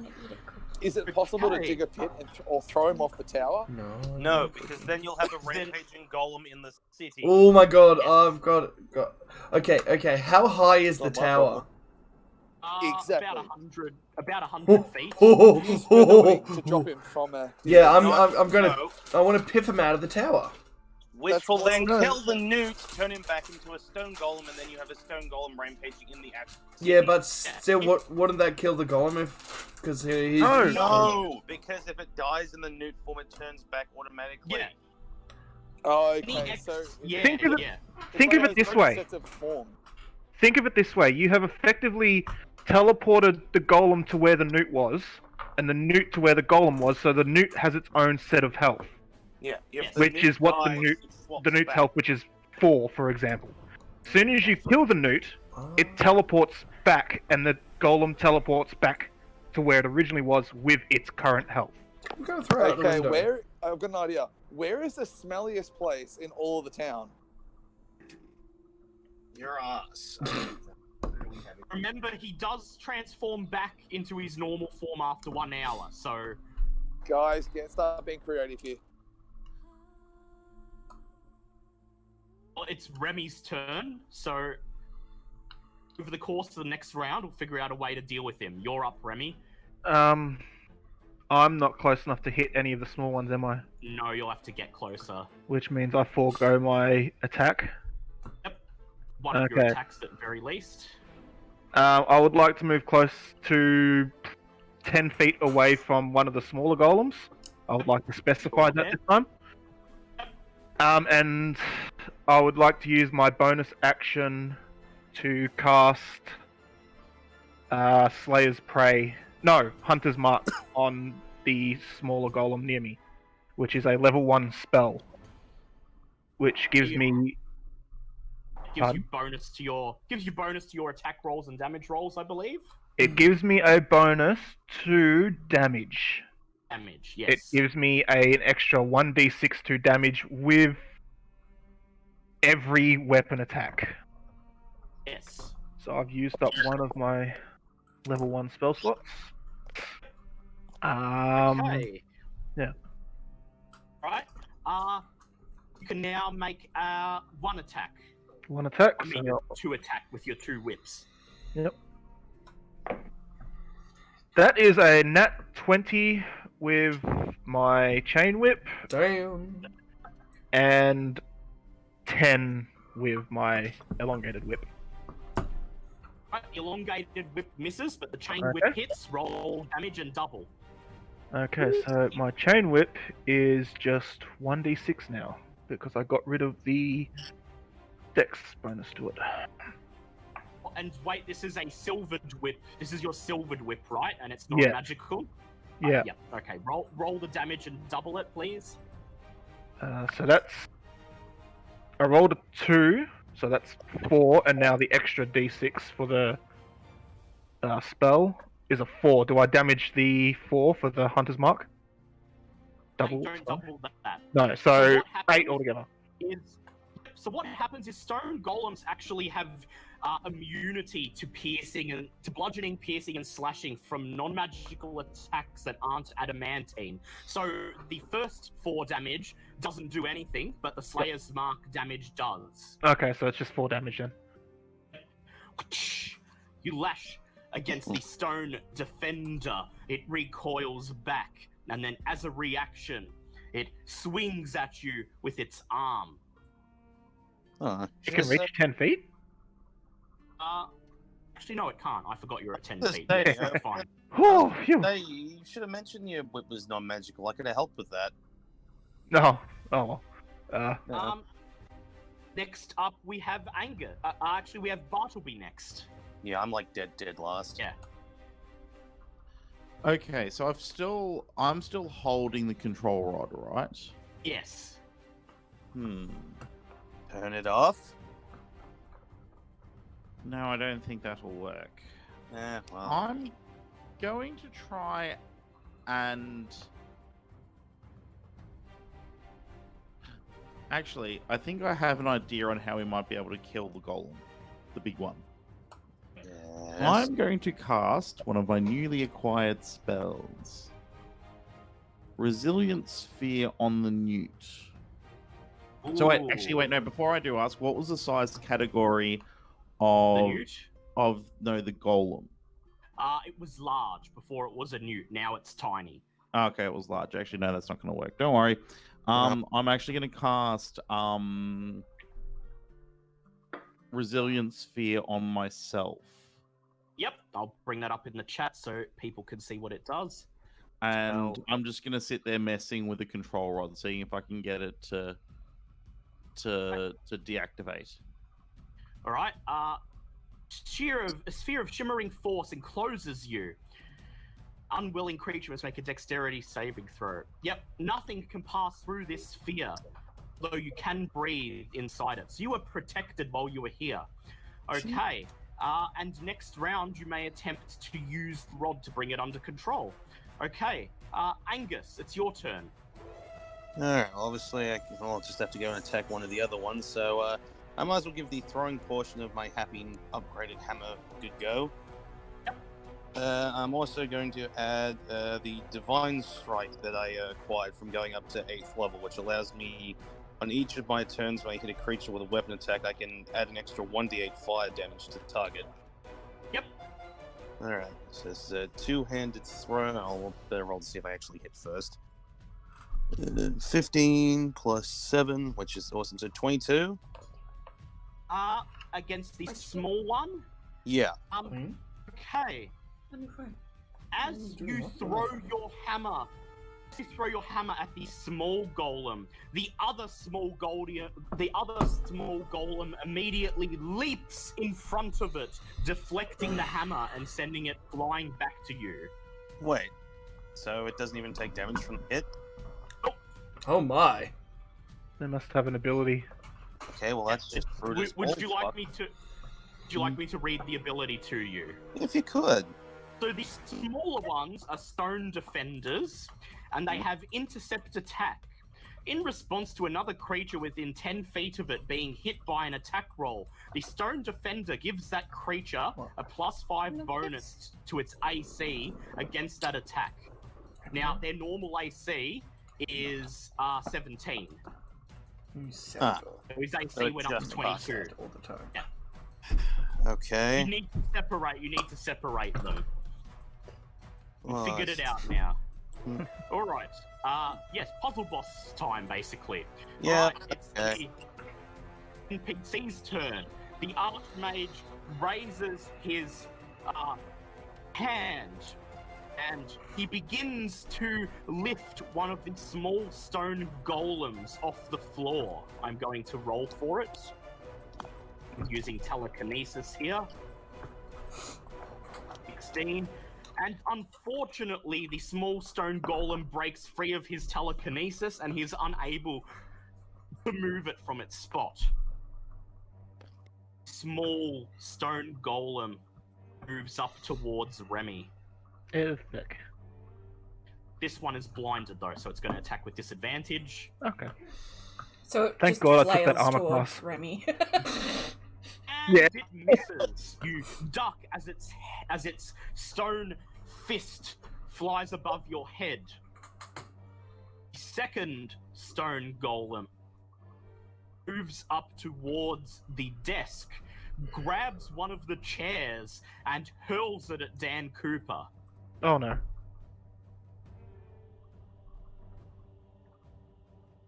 And Shit. hits. Oh no. Oh, that will break him out of the concentration. You bastard! Yeah, That turns out fucking chair to the hurts. face does wonders for you constantly. Unless you're Gandhi. 6 plus 4. Okay, Dan Cooper, you take 12 points of damage. And your Ouch. concentration is broken. That's not he He's gets broken? a constitution check. Yeah, he does, that's right. Make a constitution check, please, Dan Cooper.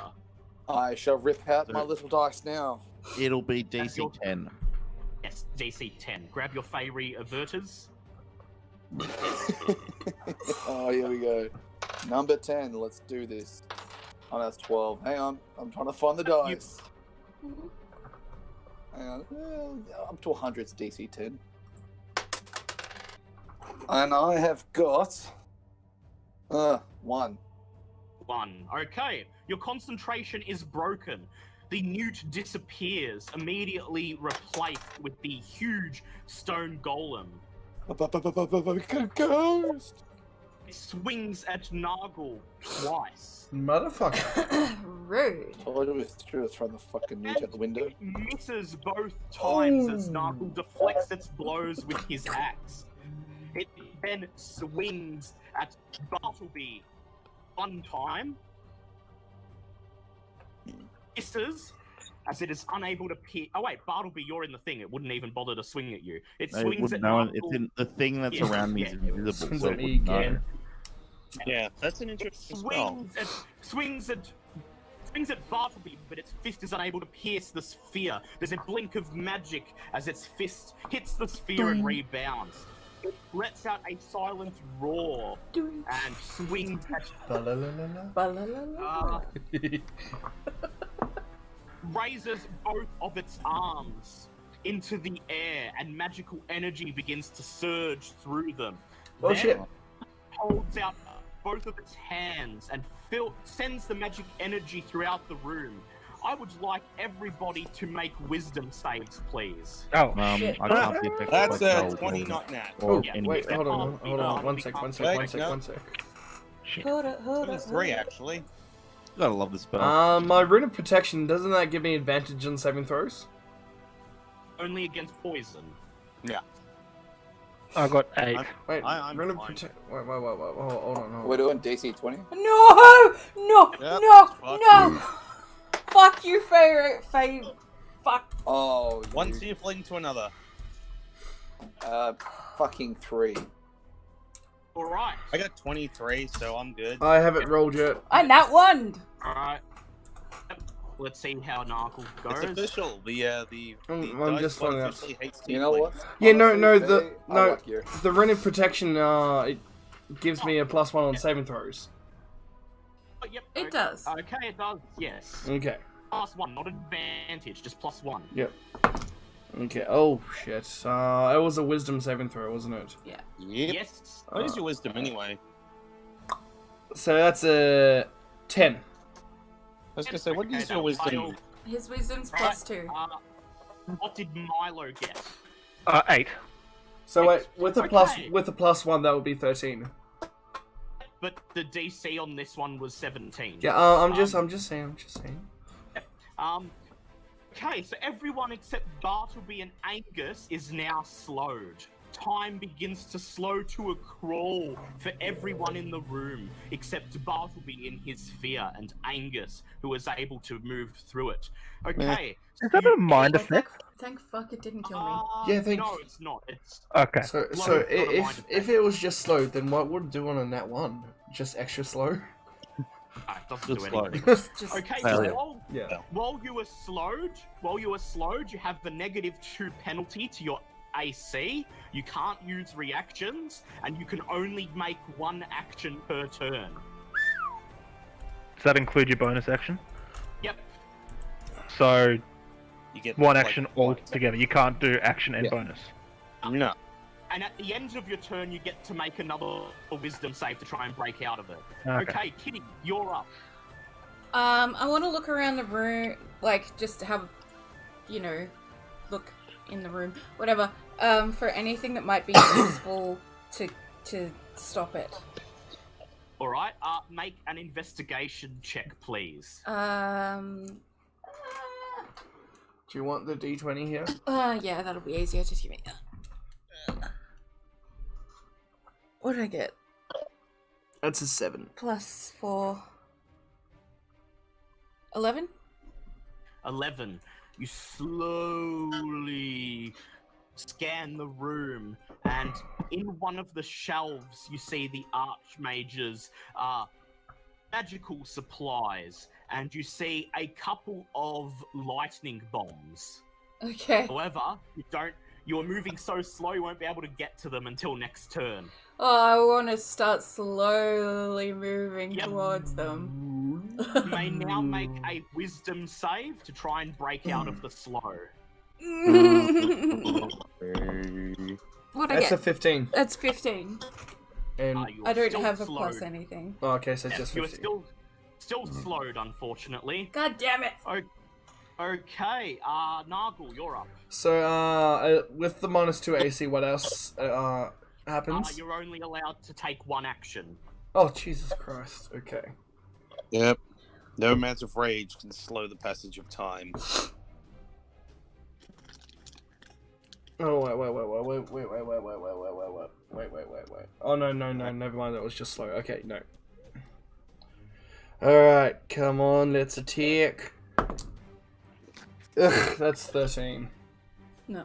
17. That's a miss. Unfortunately, you swing slowly with your axe, and the stone golem holds out its arm and deftly blocks your axe out of the way. And that's your turn done. Hold on. Next, Wisdom save. Saving throw first. Yep. Make a wisdom saving throw, yes. Oh, no, that's fail. Alright, you're still slowed. Bartleby, your turn. What are you saying about me? I'm going to use my action to try and manipulate the control rod. Alright, I'd like you to make an Arcana check, please. Best of luck. That is a 15. You hold out the rod and you study it, and what does this do? What does that do? And then you pour some magical energy into it and hold it up. Stone Golem looks in your direction and it shudders as if it's about to go under your control, but then it breaks free. You were just shy of what you needed to control it. It's a DC 18 check. Dale. Yep. Hold on a sec.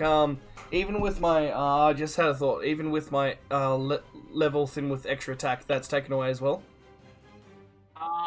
You still only get one extra. You only still get one action. It doesn't matter. Okay. Yep. It doesn't matter about extra attacks or anything. All right. Yep. All right. Everybody gets one. Milo, you're up. Well, I'm just gonna try and attack it. Do I still attack with my offhand weapon if I'm slowed? Yes, you still get that. You still get that. Okay, That cool. still counts as So an action. yeah, I'm just gonna try and attack then, because there's nothing else I can do. Small one or big one? The small one right next to me, because if I kill it, then I Alright. can transfer my hunter's mark. Go ahead. Okay, so my chain whip missed because that was 14. Wait, what's the AC on the little ones? 18. Yes, that one missed. That's fine. And I got 26 on my elongated whip. That's a hit. Roll for damage, and because it's a magical whip, you get to actually add this damage. Oh god. Okay, so D8 plus my Dex plus 1 plus my D8 poison. Except Neat. they are immune to poison. They're so immune they to, don't they're get immune, back so from I'm just not gonna. Well, then that's Yeah. fine. Yep. God fucking damn it.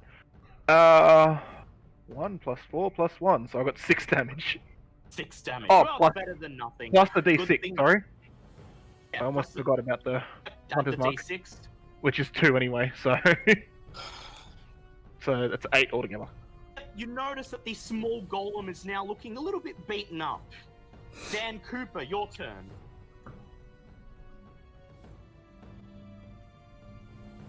Okay, I'll let me a little Possible favour. This thing go out to the road again. That might be a good option, Dan. I would get Milo to make a check with that if you do it, but Milo may be able to direct your lightning with his whip so it doesn't hit anybody. If I But it fail, will do I also get act struck as with the lightning? Yes. Well, that's the thing. It's like Yes, you you said would. it's immune to only. No, it has a weakness to only arcane or everything else that's enchanted, except adamantium. Yeah. only. So, Well, if wanna anyone's try got an that, axe that'd be that they want to throw at it, or anything that they can sort Well- of distance themselves away and use as a lightning rod. I So can. what Oh, I'll sorry. ask you to do in this case is a special maneuver where you cast lightning bolt on Milo, and then Milo will attempt to use his chain whip as a lightning rod, and then lash it out towards the golem. Alright, This Okay. sounds like Milo, a I very nod. good idea that definitely won't hurt anyone. I'm happy to try this because our last maneuver worked out so well. What was the Alright? last maneuver? remember, Last with your maneuver Panama. got my brain eaten. Oh yeah. Yes. I forgot that. Milo, I would like you to roll to hit, please. That's it. Your with new chain name whip. should be Milo the Undying because you've died twice. Now, Milo, as you're the one with the magic, and this is not your attack, so you don't get your Slayer's Mark, but you do No, get that's to choose which enemy you will direct the lightning to. So you must roll to hit that specific enemy. Okay. Go for the and worst. which one were you looking to hit? Because I just rolled an 18 plus 7. Oh, bro. So So, Pick a what would golem. you guys think? Biggest and strongest one? Take that bastard down Huge first. stone golem. Yep, that'll hit it. Yep. Let's do it. Okay. All right, let's bring up the. You lightning. bastard! You newt! Just screaming. You were a newt! I was your daddy! For only a few seconds. Okay, M1, please roll 8d6s. Okay, you're You about were to the hear chosen the sound of the newt. dice being dropped on the bricks. It is lost in. It is a 11. 11 It is an 11. Beautiful. from a d6. Wait. You gotta roll 8d6 then. 8d6s. Right. 8 of Can them. you roll it for me on Faye? Yeah, I was like, it's gonna take ages if you roll 8d6. Also, Okay. Dan, I want to do this more often. Dan sends out a lightning bolt. Milo lashes forward with his whip, capturing the lightning bolt, and then quickly, in the blink of an eye, strikes at the large stone golem, dealing 62 points of Oh my god. Yeah. Down you- with you, you stupid newt! Damn. I should have dropped you out of the womb. I forgot about you. Alright, you may now make a wisdom save, Dan Cooper. Alright, hang on. They I'm about roll to a drop. D- Oh, did I roll my wisdom save? You could No, do I yours, didn't. Milo, if you like. Yeah, 'cause we I forgot, just I remembered think. it. I got a 10. No, I got Yeah, 14. still slowed. Yeah, I got 14. My god, you're Still slow. slowed. Yeah. Right, Angus, you're up. Okay, This is so cool. are the small ones far enough apart that if I attack one, the other one's not going to come to its aid? Yes, they are now. They've moved further enough apart. Okay, thank God. I'm going to go ahead and try the same thing I did last time, just now I know I can actually hit the damn thing. Okay, so that's 23. That's a hit. Roll for damage. Alright, so with my hammer I do my initial throw plus the extra one I get for a normal throw plus the fire damage on top of that, correct? Math makes sense? Alright, so that's going to be 4d8 all up. 8.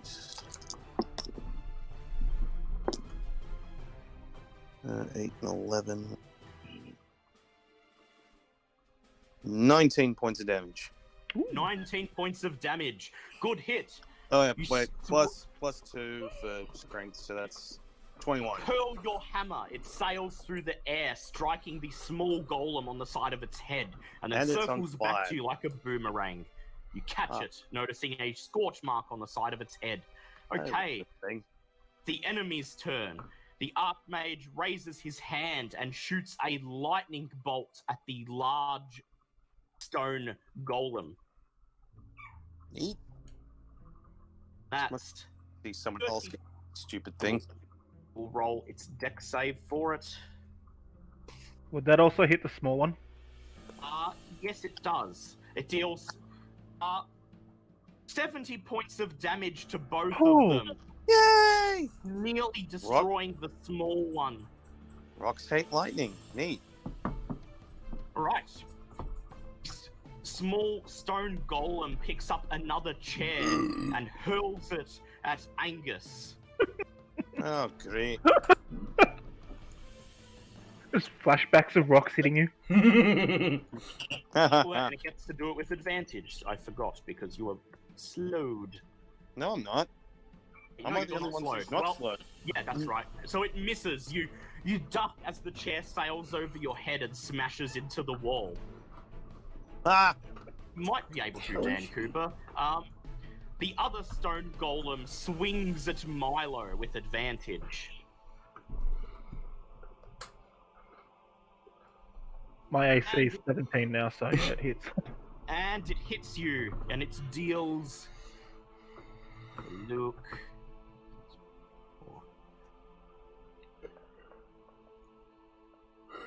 Deals 11 points of damage to you, and you must now make a strength check. Oh, fuck. Ooh. Just bats you across the room. That was a natural one. Did I get to re-roll? Fucking Christ, that's 10. 10. You have been knocked prone. You Ah, fall flat on your face. Okay. The large stone golem steps forward, swings at Nargle. Motherfucker. And hits. Stupid Squire, Hugo Squish now. And it hits. Hits both times, and Nargle, you are going to take... Ooh. 6d8 plus 6. Ugh.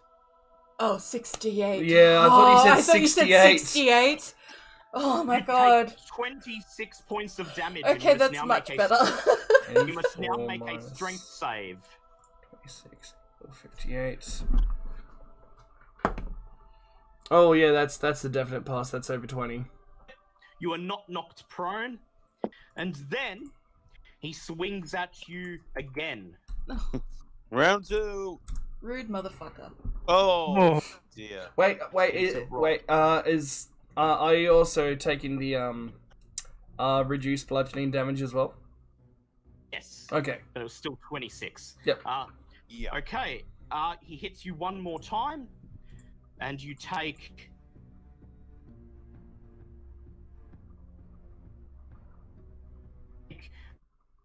20 points of damage. Damn. That's a big angry boy. Yes.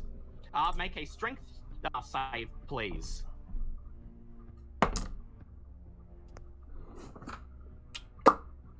That's a 1.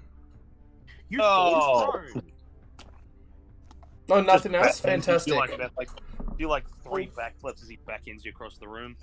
You fall flat on your face. Okay, Kitty, your turn. You're slowly making your way over to get the lightning bombs. Okay. You make your way over to the alchemical supplies and pick up a lightning bomb. That's your turn. You may make a wisdom save.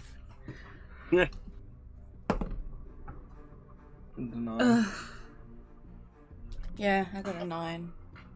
Alright, you're still slowed.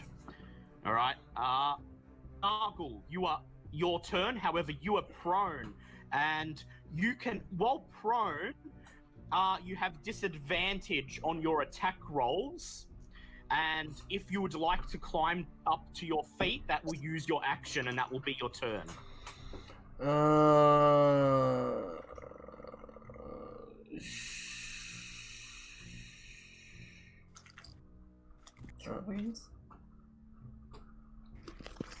Yeah, I might as well just get up and do my wisdom save. Right, You're not get gonna- up, do your wisdom save. Do what? No. God, fucking damn Still it. slowed. Right? Why And is this as more a scary react- than a mind flayer? Why is it As when a you sit react- next to me I roll bad? As a reaction to blame you it on climbing me. to your feet, You're bad, but the I quite can. stone golem swings at you with a stone fist. He misses. Yeah. Ow. Stop Bartleby, your turn. doing Alright, I'm gonna try and bring the stone golem out of control, and I'm gonna try and Stop use my being an familiar to asshole. assist me in the Alright, trial. yep. Alright, make an Arcana check with advantage, please. Neat. Oh, That is 20. 20. Okay, you stare at the rod with your familiar beside you, and you both study it for a few moments, and then you shout, "Aha!" and you raise it. Magical energy surges from it, and the 2 smaller golems turn off. oh. There's still the big one left to go. But the big one now gets to make a saving throw. Yeah, but even if it succeeds, it's still got a decent amount of damage on it, so... And he succeeds. He does not turn off, but you turned 2 of them off. So you have made some progress. All right, Dan Okay. Cooper, you're up. What would you like to do? Wait, don't I go before them? I mixed them up last turn. It's Oh, Dan. okay, yep. Okay. Let's see what we got. Okay, so at the moment, how many more golems are there? Just One. the big one. That's the big one now. Just the big one. If Well, you look- want, you can try to polymorph him, and if you can successfully polymorph him now, then he can be safely captured. So, guys, I'm going to turn around to you and say, does anyone want a pet mute? It only lasts an hour. And an hour is all I need to bury it as far as into the ground as possible. You'd never get out of the city in an hour. Well, Use the we've tank. played hot potato. Plus, it'd still come back. Just plonk it. Just capture it in a jar and plonk it in the bag of holding. It's just like this huge giant bulge in the back of the bag. That's a stone giant, mate. Fit in Nargle's yeah. creature cannon. Oh, what's wrong? Yeah, God. Creature cannon. Oh, Okay. if we do that, can we You're- keep the controller and use it later? Well, alright. You know what I'll try and do? Oh, is it low on health at the moment? Has about a quarter of its health taken off. Oh, I'm all for shoving it in the bag and leaving it forever.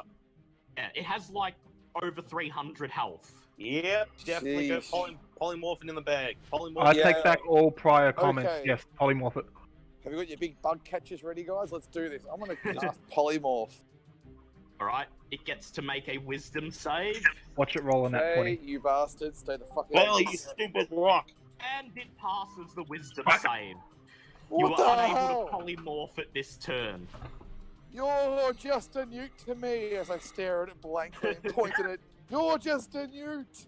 I'm pretty sure he can't polymorph it anymore now, because I'm pretty sure he's at a 4th level spell I think slot. he's out of spell slots now. Yeah. As a reaction, it grabs one of the reading tables and hurls it at Dan Cooper. Cool. That's not very nice. And You're it still- hits. Oh, you bastard. It's only funny because I'm standing next to him, so I'm just standing there watching his table just fly straight into him. And Cooper takes 13 points of damage. Jesus. Oh. And by the way, when I said it has 300, I don't mean it has 300 right now. I mean that's like it was. Yeah. That's what it started No. with. Right, Yes. Milo, you're up. 300 is still a goddamn big number. This thing is 3 me's. I guess I'll just use my turn to stand up and do my wisdom throw. Go ahead. 16. Ooh, you Very were close. one off. You were one off from breaking out of slow. Damn it. Okay. Angus, your turn. Well, if at first you don't succeed, keep throwing the damn hammer until it dies. All right, go ahead. Throw the hammer. Ah, crap, that's only gonna be a 10. Yep, that's a miss, unfortunately. You hurl your hammer, and it bounces uselessly off the stone golem's chest and then flings back to you. Right, Alright. enemy's turn. The Archmage steps forward. He walks up to Angus and places his hand on Angus's shoulder, casting haste on you. Do you accept Ooh. haste? Yes. Right, next round you have haste. Stone golem swings at Nargle with both of its arms. Of course it does. It don't like you very much. And it hits you one time. 21 points of damage.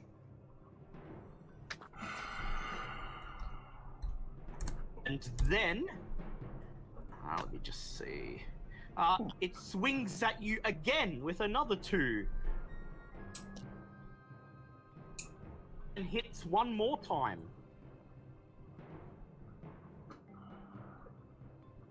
Take 22 points of damage. Yep, I'm down.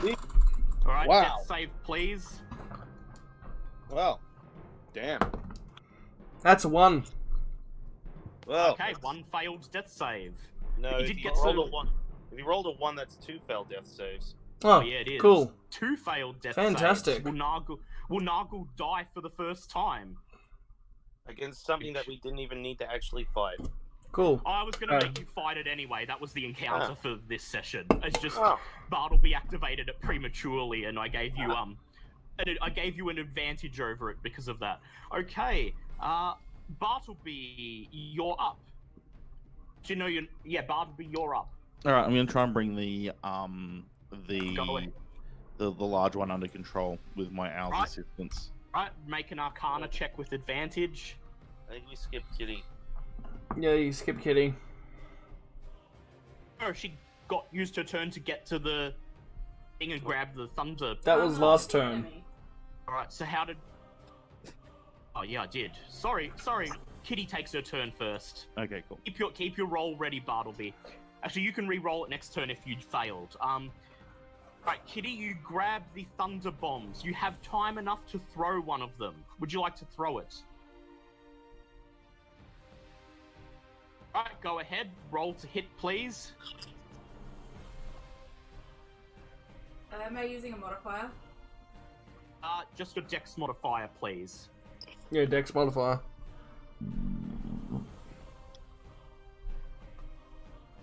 15. You throw a lightning bomb. It smashes into the golem's chest and electricity surges through him. You deal 2d10 electricity damage. Does anyone else have heal spells before me? And that is 28 points of damage you dealt to him. I have cure wounds. That's it. I was gonna say, someone should probably heal up Right, now. now, before Bartleby's turn, it is Nargle's turn to do a death save. Hey, that's a kraken. Right, so that's one Oi. passed. One passed death save. That's Right, two now passes, 2 fails, so next roll decides whether you live or die. Now Bartleby's turn. Now Bartleby, you can either roll again or you can use the roll from earlier. I'll use the roll from earlier. It was 22. 22. Okay. You go, what can we do this time? What can we do this? Aha! I've got it! And then, sure of yourself this time, you raise the control rod. Energy surges throughout the room, and then the golem shudders, and then stops moving. That is the end of combat. Oh, thank God. Cure wounds on Over and heal. Killed Nargle because he's about to die. Nah, just leave me. Okay, have fun. Okay, have fun. But you can't even hear me because I'm unconscious. No one could hear me when I suggested that you kill me to get rid of the vampirism. Right, still Reaver took that? goes up, and Reaver, you you use your rod of cure wounds to stabilize Nargle. Nice who rod. wakes up. I was looking forward to using haste. I was going to get 2 attacks for the first time ever. Now I don't even get you. I roll my spear of my spear of resilience over to the archmage and goes, I figured out the device. The Archmage just face palms. That Put did his, it. put his palm to his forehead. I was waiting for the archmage to blast him out the building. Yeah. Actually, probably still could. So still using the spell. Just do it now. The Archmage looks at you all, and then he crosses to the table and scribbles something down on the piece of paper, and he says, "Right. Rod of the Vonendod will awaken any golem, will not override golem's original programming. Lesson learned." I am so sorry. On behalf of the entire group. He brushes the dust and dirt off the front of his cloak and then holds out his hand and he says, "Well, at least we put it down before it could prove to be a danger to the city. Crow and Valharrow at your service. I am the head of the Harpers here in the north, and liaison to the main circle of Harpers elsewhere in Faerun." Do you mind if I borrow the rod? Says, "Well, you may as well, because some of our friends had liberated it from a site that was under attack by fire giants. Presumably, this is one of the many control rods for the Ashendod. They are known as rods of the Vonendod. Well, we thought perhaps we might get some use out of it ourselves by using it to activate some of the golems that are lying around our various Harper property holdings that have lost their original control modules. Unfortunately, the ones here must have been dismantled for a reason, and as soon as they were activated, they resumed their original programming, which I'm afraid was to beat the living tar out of everybody in the room." I'm just gonna pop inside for a sec to feed some animals, and I'll be back in about 5. He then brushes his cloak once again, and then he says, "Now, well, it's safe. The students may as well come up and survey the damage, and Know that they no longer have to have many sleepless nights with that dang control rod. This glitter wing flies up in the air and shouts, "You can come back upstairs!" Oh, I am so sorry. Two junior wizards and the red-haired half-elf and mage come up and they survey the damage that was made by the golems, and they all just stare directly at Bartleby and then clap their hands on their foreheads. Yep. Welcome to my life. Then the archmage smiles and he says, "Now, Reaver, I presume, given that you are here, that this is the, much talked about, very long awaited, I might add, Fellowship of Steel." He smiles again and he says, "Ah, yes, I sent you out to, retrieve them, oh, what was it, nearly 6 months ago now, and extended an invitation for them almost a year ago, and, well, I guess we're lucky they turned up today of all days. One of the students would have got that rod working eventually, I imagine, and, well, who knows what would have happened."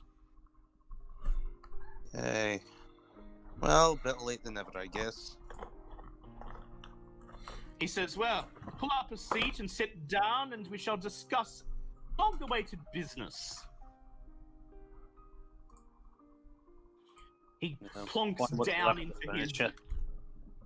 down into his velvet chair, and then you go and grab one of the throne chairs and carry it over to the table and plonk it down and take a seat. And he says, surveys all of you. Then he looks over his shoulder and makes a hand motion to the half-elf woman and the two junior mages, who immediately busy themselves cleaning up the scattered debris and mess around the room. He says, "Right, well, as you no doubt have determined on your own merit, I invited you here because I felt that you would be a worthy asset to the Harper's cause." He says, "Now, if my eyes and ears out there in the world are correct, I believe you've even already had some run-ins with the Zentarum." More than a few, though they've been awfully quiet since the last time they tried to attack us in public. He says, yes. You see, we heard that they had an alliance going with the Fire Giants, and then, well, next thing we knew, the alliance was broken off. The Fire Giants seemed to believe the Zentarum attacked an emissary, and they raised a number of Zentarum outposts in retaliation. Interesting now. Funny how that works. He chuckles and he says, "Now, my eyes and ears also tell me that a certain little gnome," he stares at Bartleby, "may have been responsible for that fortuitous turn of events." Hey. Also, I'm back. Yeah. He says, "Well, Bartleby, let me be the first to congratulate you on scarpering the alliance between the Zentarum and the Fire Giants. It has, well, made things quite a bit calmer here in this region. It has given the Harpers one less danger to watch out for, and the Fire Giants seem to have turned their attention away from attacking innocent settlements and more towards attacking Zentarum trade routes and outposts." Wonderful. That sounds like a solid deal to me. He says, "But I must ask, what did you end up doing with the bodies? They still haven't been found to this day." Wait a second. Was that the one where we dumped them in the hole? Yes. Yes. Much We gave them a proper burial, let's say. He says, no less than they deserve. He says, "Very well. You seem to have held your own in any case, but I still feel the long period of time in which you ignored our invitations and requests for an audience notwithstanding, that you would still prove to be an excellent asset to the Harper cause. To be fair, we've been very busy. It's been a long He says, road yes, of life. I have heard so. He says, we've all been busy with this giant crisis. You see, we've been looking into it ourselves. I believe that the giant's upheaval poses a grave threat to the balance of power in the north. I have it on good authority that the Lord's Alliance, the Emerald Enclave, various mercenary groups, and the Zentarum are all taking their own steps to protect their holdings and civilization against the giant's depredation. We're doing the same, and, well, we'd like to offer you the chance to assist in any way possible. It goes both ways, of course. You assist us, and you can count on us whenever you need backup. You will have access to a Harper safe house in every town where we have a significant presence, and when the time comes, you may call upon us to assist you in a battle of life or death. Who knows? Well- The fate of the Sword Coast might rest upon us working together. Well, you're not considering what we've been up against so far. You wouldn't be too far off the mark for that one. Aye. He says, well, I thank you, Sir Hammerfall. I take it that's a yes from you. He then looks at the rest of the party. He says, and I trust everyone else? No objections? 9. Anyone else? No objections. Yeah, Reva's already a member. She doesn't really get much of a vote on this one. He says, fine. Very well then. He leans forward and begins shuffling through a stack of papers on the table in front of him. And he pulls out 6 little square pieces of parchment. He hands one to each of you. Each one has a small black ink drawing of a harp on it. Says, this, of course, is the sign of your membership. Do take care of it. It's only paper. Don't let it get ripped. But if anyone ever questions your allegiance to our cause, show them this. And he says, Now, yes. does this grant access to the Harper Library? Says, yes, indeed it does. Man, you it's will gone. says you will head downstairs. He holds up his hand and he says, don't run off just yet, young Bartleby. I have some other rewards for you first. Says, but yes, Back. you may head downstairs and then head down beyond the beyond the sleeping quarters. The very bottom floor of the tower is the library. You need only present your insignia to the eye on the door, and you will be granted access. He says, and, so that you may acquire help at any time, reaches into the desk, and he hands you what appears to be a normal gold piece. 1 each, except for Reva. Then he smiles. Interesting. These like a sewing coin or something? Or how does this work? He says, take a closer look. I would like Bartleby to do an investigation check, and I would like Angus to do a perception check, please. Oh, that's That's in that 20 with a +8, so for a 28 in total. I got 19 plus 3, so that's a 22. So, Angus, you notice that the cut of the coin is slightly different than the usual GP. It certainly hasn't been minted in the same way. And Bartleby, you notice that rather than having the icon of one of the Lords of Waterdeep on it, it instead has an engraving of a harp. Yeah. It says you need merely to clasp these in your hand, close your eyes and meditate upon this tower, and you will be teleported here. Thus, you may access the library at any time. There's no place like home. There's no place like home. Yeah. Bit like that. He says, and furthermore, perhaps you'll make better use of this than I. He says, Bartleby, you are probably already one of the most accomplished spellcasters in the entire guild at this point, so I think it's better you have this than me.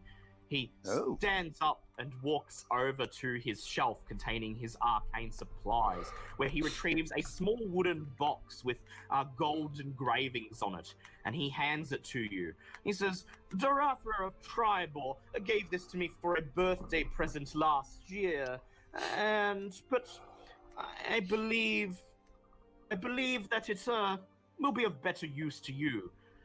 Reaver, you then ask him if he notices Reaver still holding a couple of the lightning bombs, and he says, "Oh, Reaver, go ahead, keep them. Consider it payment. Consider it payment for the duty you have performed here. Oh, and before I forget," reaches into the desk, grabs a small coin pouch, and slides it across the table to you. It contains 200 gold pieces. There you go. He says, and yes, young Milo, it is a two-way teleport. You need merely clasp the coin again and meditate upon the place from whence you came. Or better yet, he says, if you would join me. He stands up and gestures towards the spiral staircase behind him. Bartleby, would you like to open the wooden box first? I would love to. Yeah, I'm curious as what's in the box. What's in the box? What's in the box? You open the box, and you notice that the inside of the box has been divided up into 12 little compartments. Each one of them, 12 little square compartments, each one of them just big enough to hold a scroll. In fact, there are already 3 scrolls rolled up and stored in the box. Ooh. I take out the scrolls and examine them. Okay. The first one is Dominate Monster. Oh, handy. Oh, nice. The second one is Simulacrum. Hey, Interesting. that rings a bell. I can't remember what it does. It lets me create things. Oh. And the third one is Chain Lightning. Oh. Oh, Lord. I'm just Oh, mama. roll.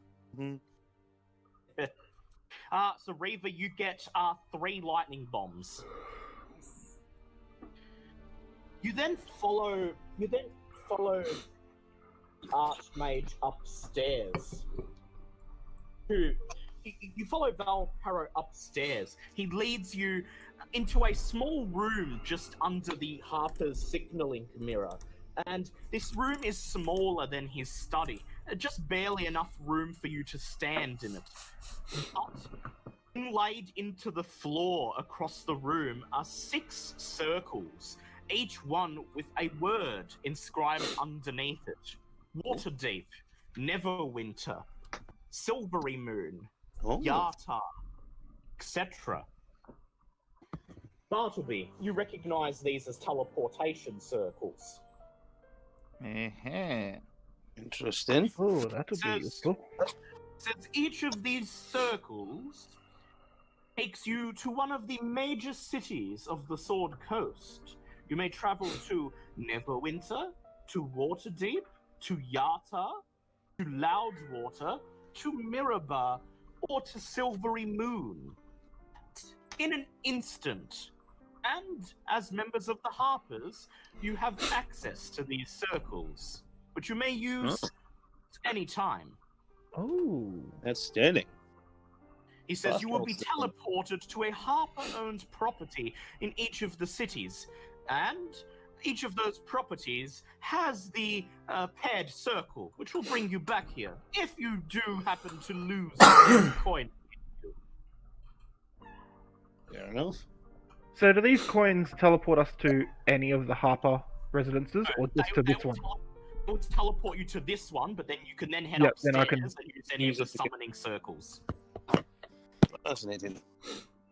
He says, very simple. Bartleby, you likely already know this. You just stand in the middle of the circle and you recite the incantation written there on the floor, and you'll be there in an instant.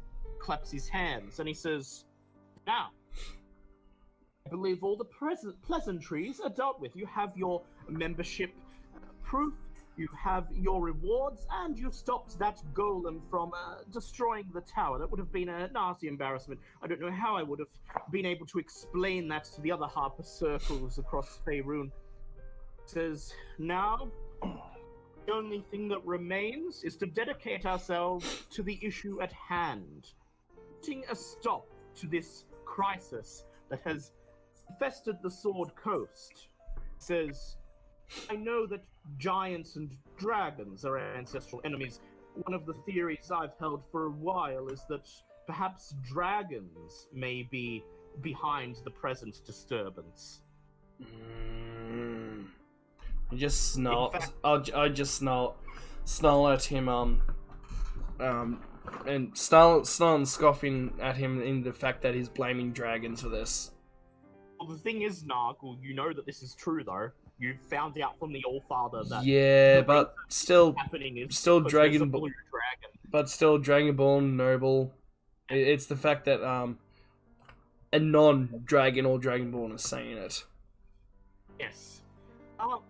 Do either of you, in fact, tell him what you've learned, that the instigator behind this crisis is an ancient blue dragon known as Imrith, posing as an advisor in the Storm Court, and that she is the leader of a cult of Tiamat? Yes. Yes, I do. Listens as you tell him what you've learned. Occasionally Angus and Bartleby and Milo all chip in. He says, yes, well, I was right in that dragons were behind it, but not dragon kind, rather one particular dragon and her cultists. Says, obviously, their plan is to disrupt the giants by throwing giant kind into upheaval. This Imrith has effectively removed her ancestral enemy, perhaps leaving it open for her cult to summon Tiamat to the material plane. Has this occurred to you? Has it occurred to you how dangerous this situation would be if it is left unchecked? All it takes is one bad dragon. He nods. He says, well, consider that our line of investigation. We will let you continue on the path you already have planned. And, for our part, I will task the Harpers with investigating this Imrith and her cult of Tiamat. Perhaps we will find something that will help you put a stop to her evil plans. Perhaps we will find a way to break her connection to her god and prevent the summoning from being able to take place. He then yawns and he says, well, your path is laid before you. I'm tired now. I've had a long day. And I believe we're done here. As he exits the teleporter room, turns around and looks over his shoulder. He says, make yourselves at home in the tower. But try not to dawdle. Do remember, literal fate of the Sword Coast apparently lies on our shoulders. He then shuffles out of the room, and you hear him muttering under his breath, bloody Tiamat, thought we were just dealing with giants. Now they want to summon a fucking god? Jesus, how are we going to deal with this? That's the end of today's session. No. Right, Bartleby, you level up to 8th level. Everyone else is already at 8th level. I'm you not. Have gained... yeah. Well, yeah, your You are character all up. level 8. Yeah. Yes, you may have a long quest here in the tower. Right. Thank Christ. In fact, you may spend some time in the tower before you before you leave and head off to the town of Parnast to catch up with Blagothus. Yippies.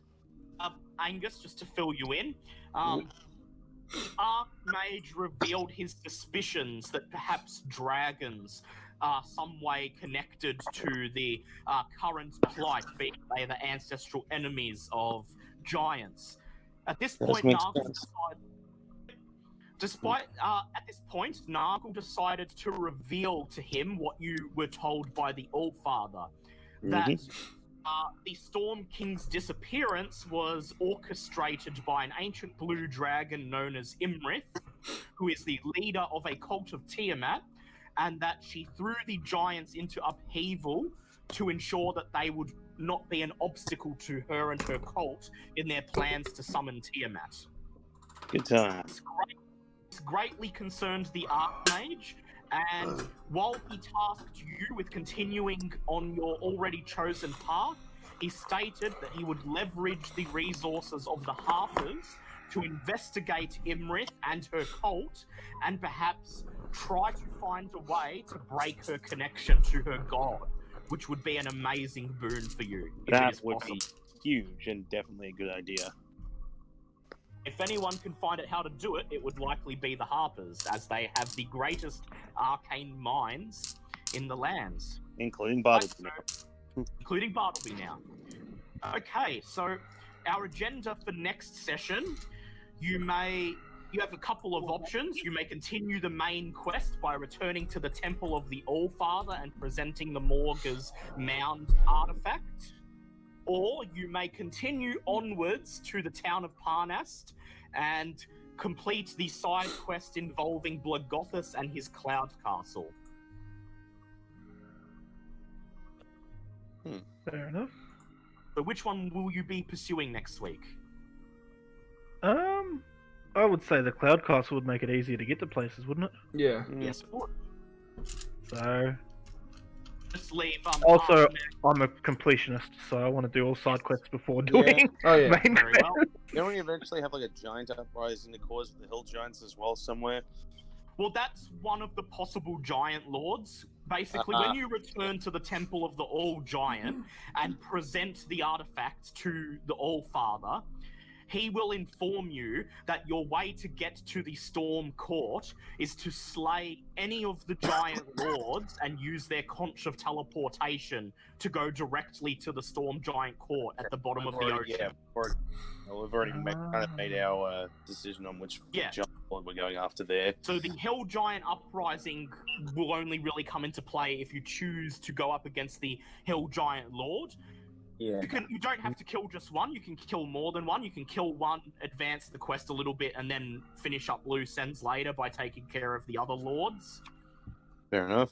It's entirely possible, but I think the party has decided that you will fulfill the vow you made to Blagothus' son by avenging his death in the town of Parnast, where his cloud castle was last seen.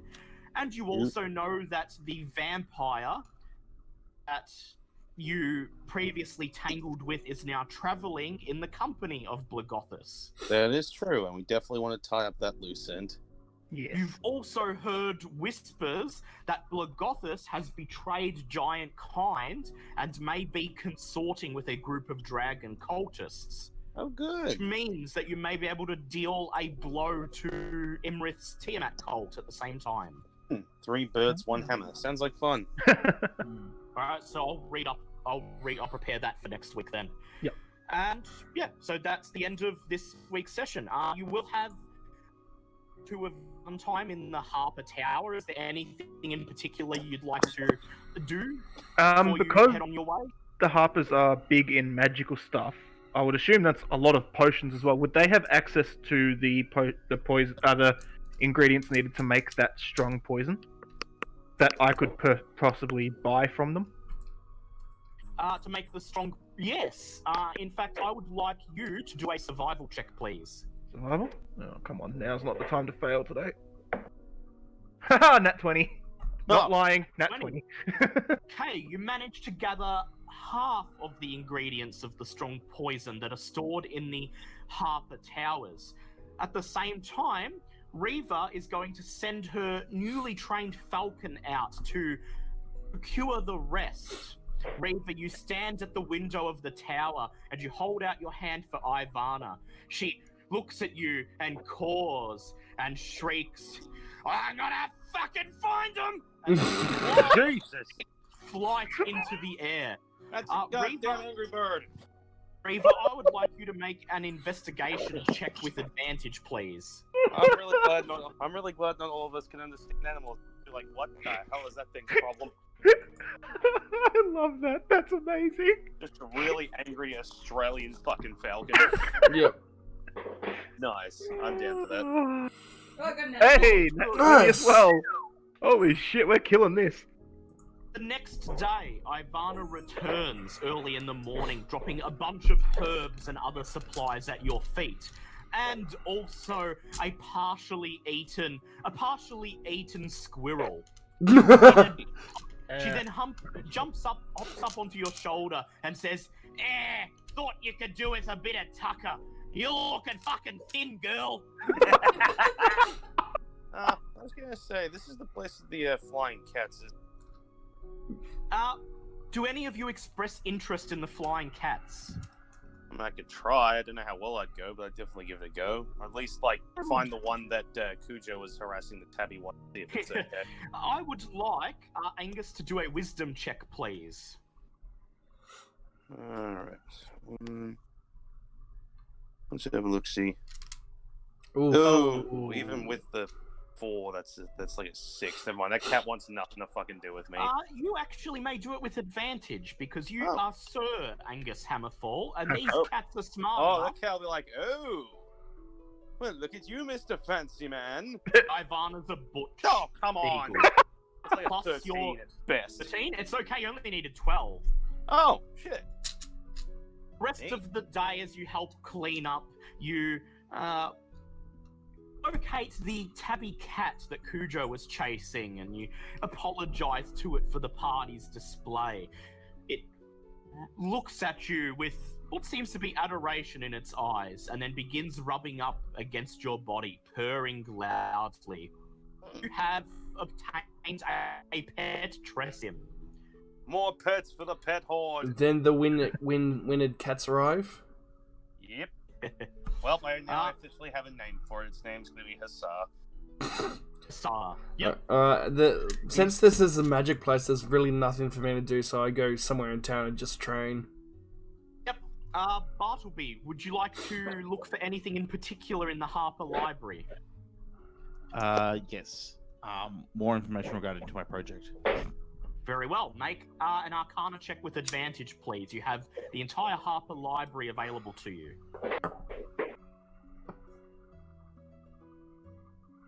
That'll be 23. All right. I will add 1 Bartleby token to the bonus boss. Has the stream officially ended? No, I'm still going. We're just doing downtime. We're just doing downtime stuff.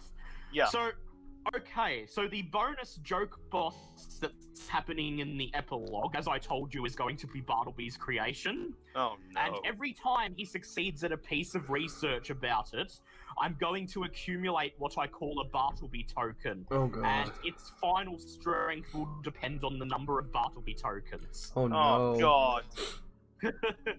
We're gonna save the Sword Coast just to die at Nagel's wedding.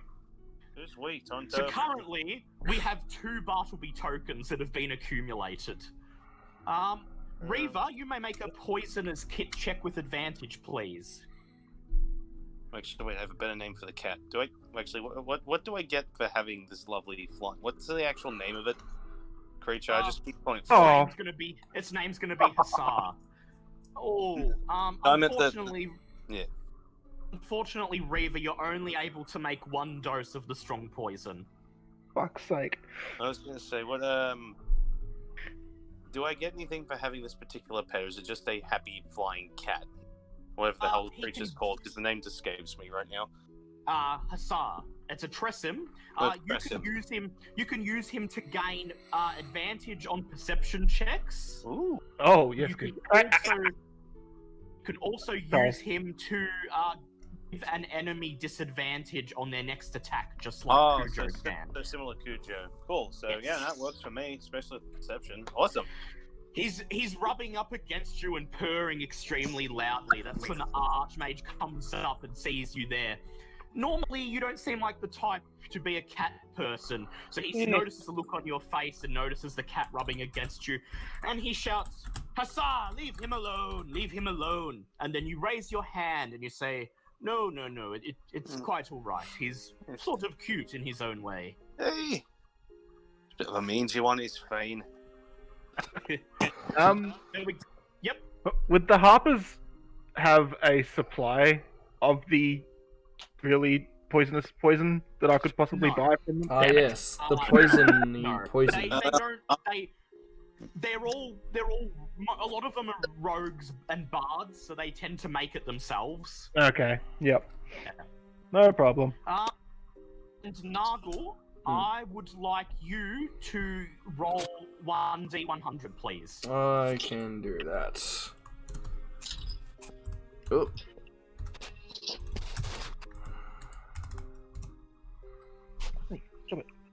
No, there's no 84. You go out and train for the rest of the day, and as you make your way through the countryside to find some training to do, you notice a young dragonborn and her father struggling, working on repairing their farmhouse, which was recently destroyed by giants. And so that'll be your training. And so you help them over the course of the next day rebuild their home, and they give you 84 gold pieces in thanks. Neat. Oh. And yes, you can get a little hat for Ivana. We'll deal with that next session. And that's all the downtime, I believe. I think we're completely done now. Yeah, excellent. Nice. Just what was all the rewards that we got? Because I believe I was away half the time. Alright, so since we're all done up, I'm just wrapping up the stream. I'll be back. Yep. Alright, see you, Liam. See you. Alright, guys, there you have it. A bit of slow stream today. I almost died. Yay! But thank you for tuning in. Always a pleasure to have you. Come back tomorrow for a lovely double stream. Starting in the morning at about probably 10 AM my time, I will be streaming Ghost of Tsushima for a few hours, followed by Call of Cthulhu at 8:30. But as always, thank you very much for tuning in, my friends, and I will, first, don't forget to hit that like and sub button if you enjoy what you're seeing, and come join me on the Discord, and I will see you awesome people sooner rather than later.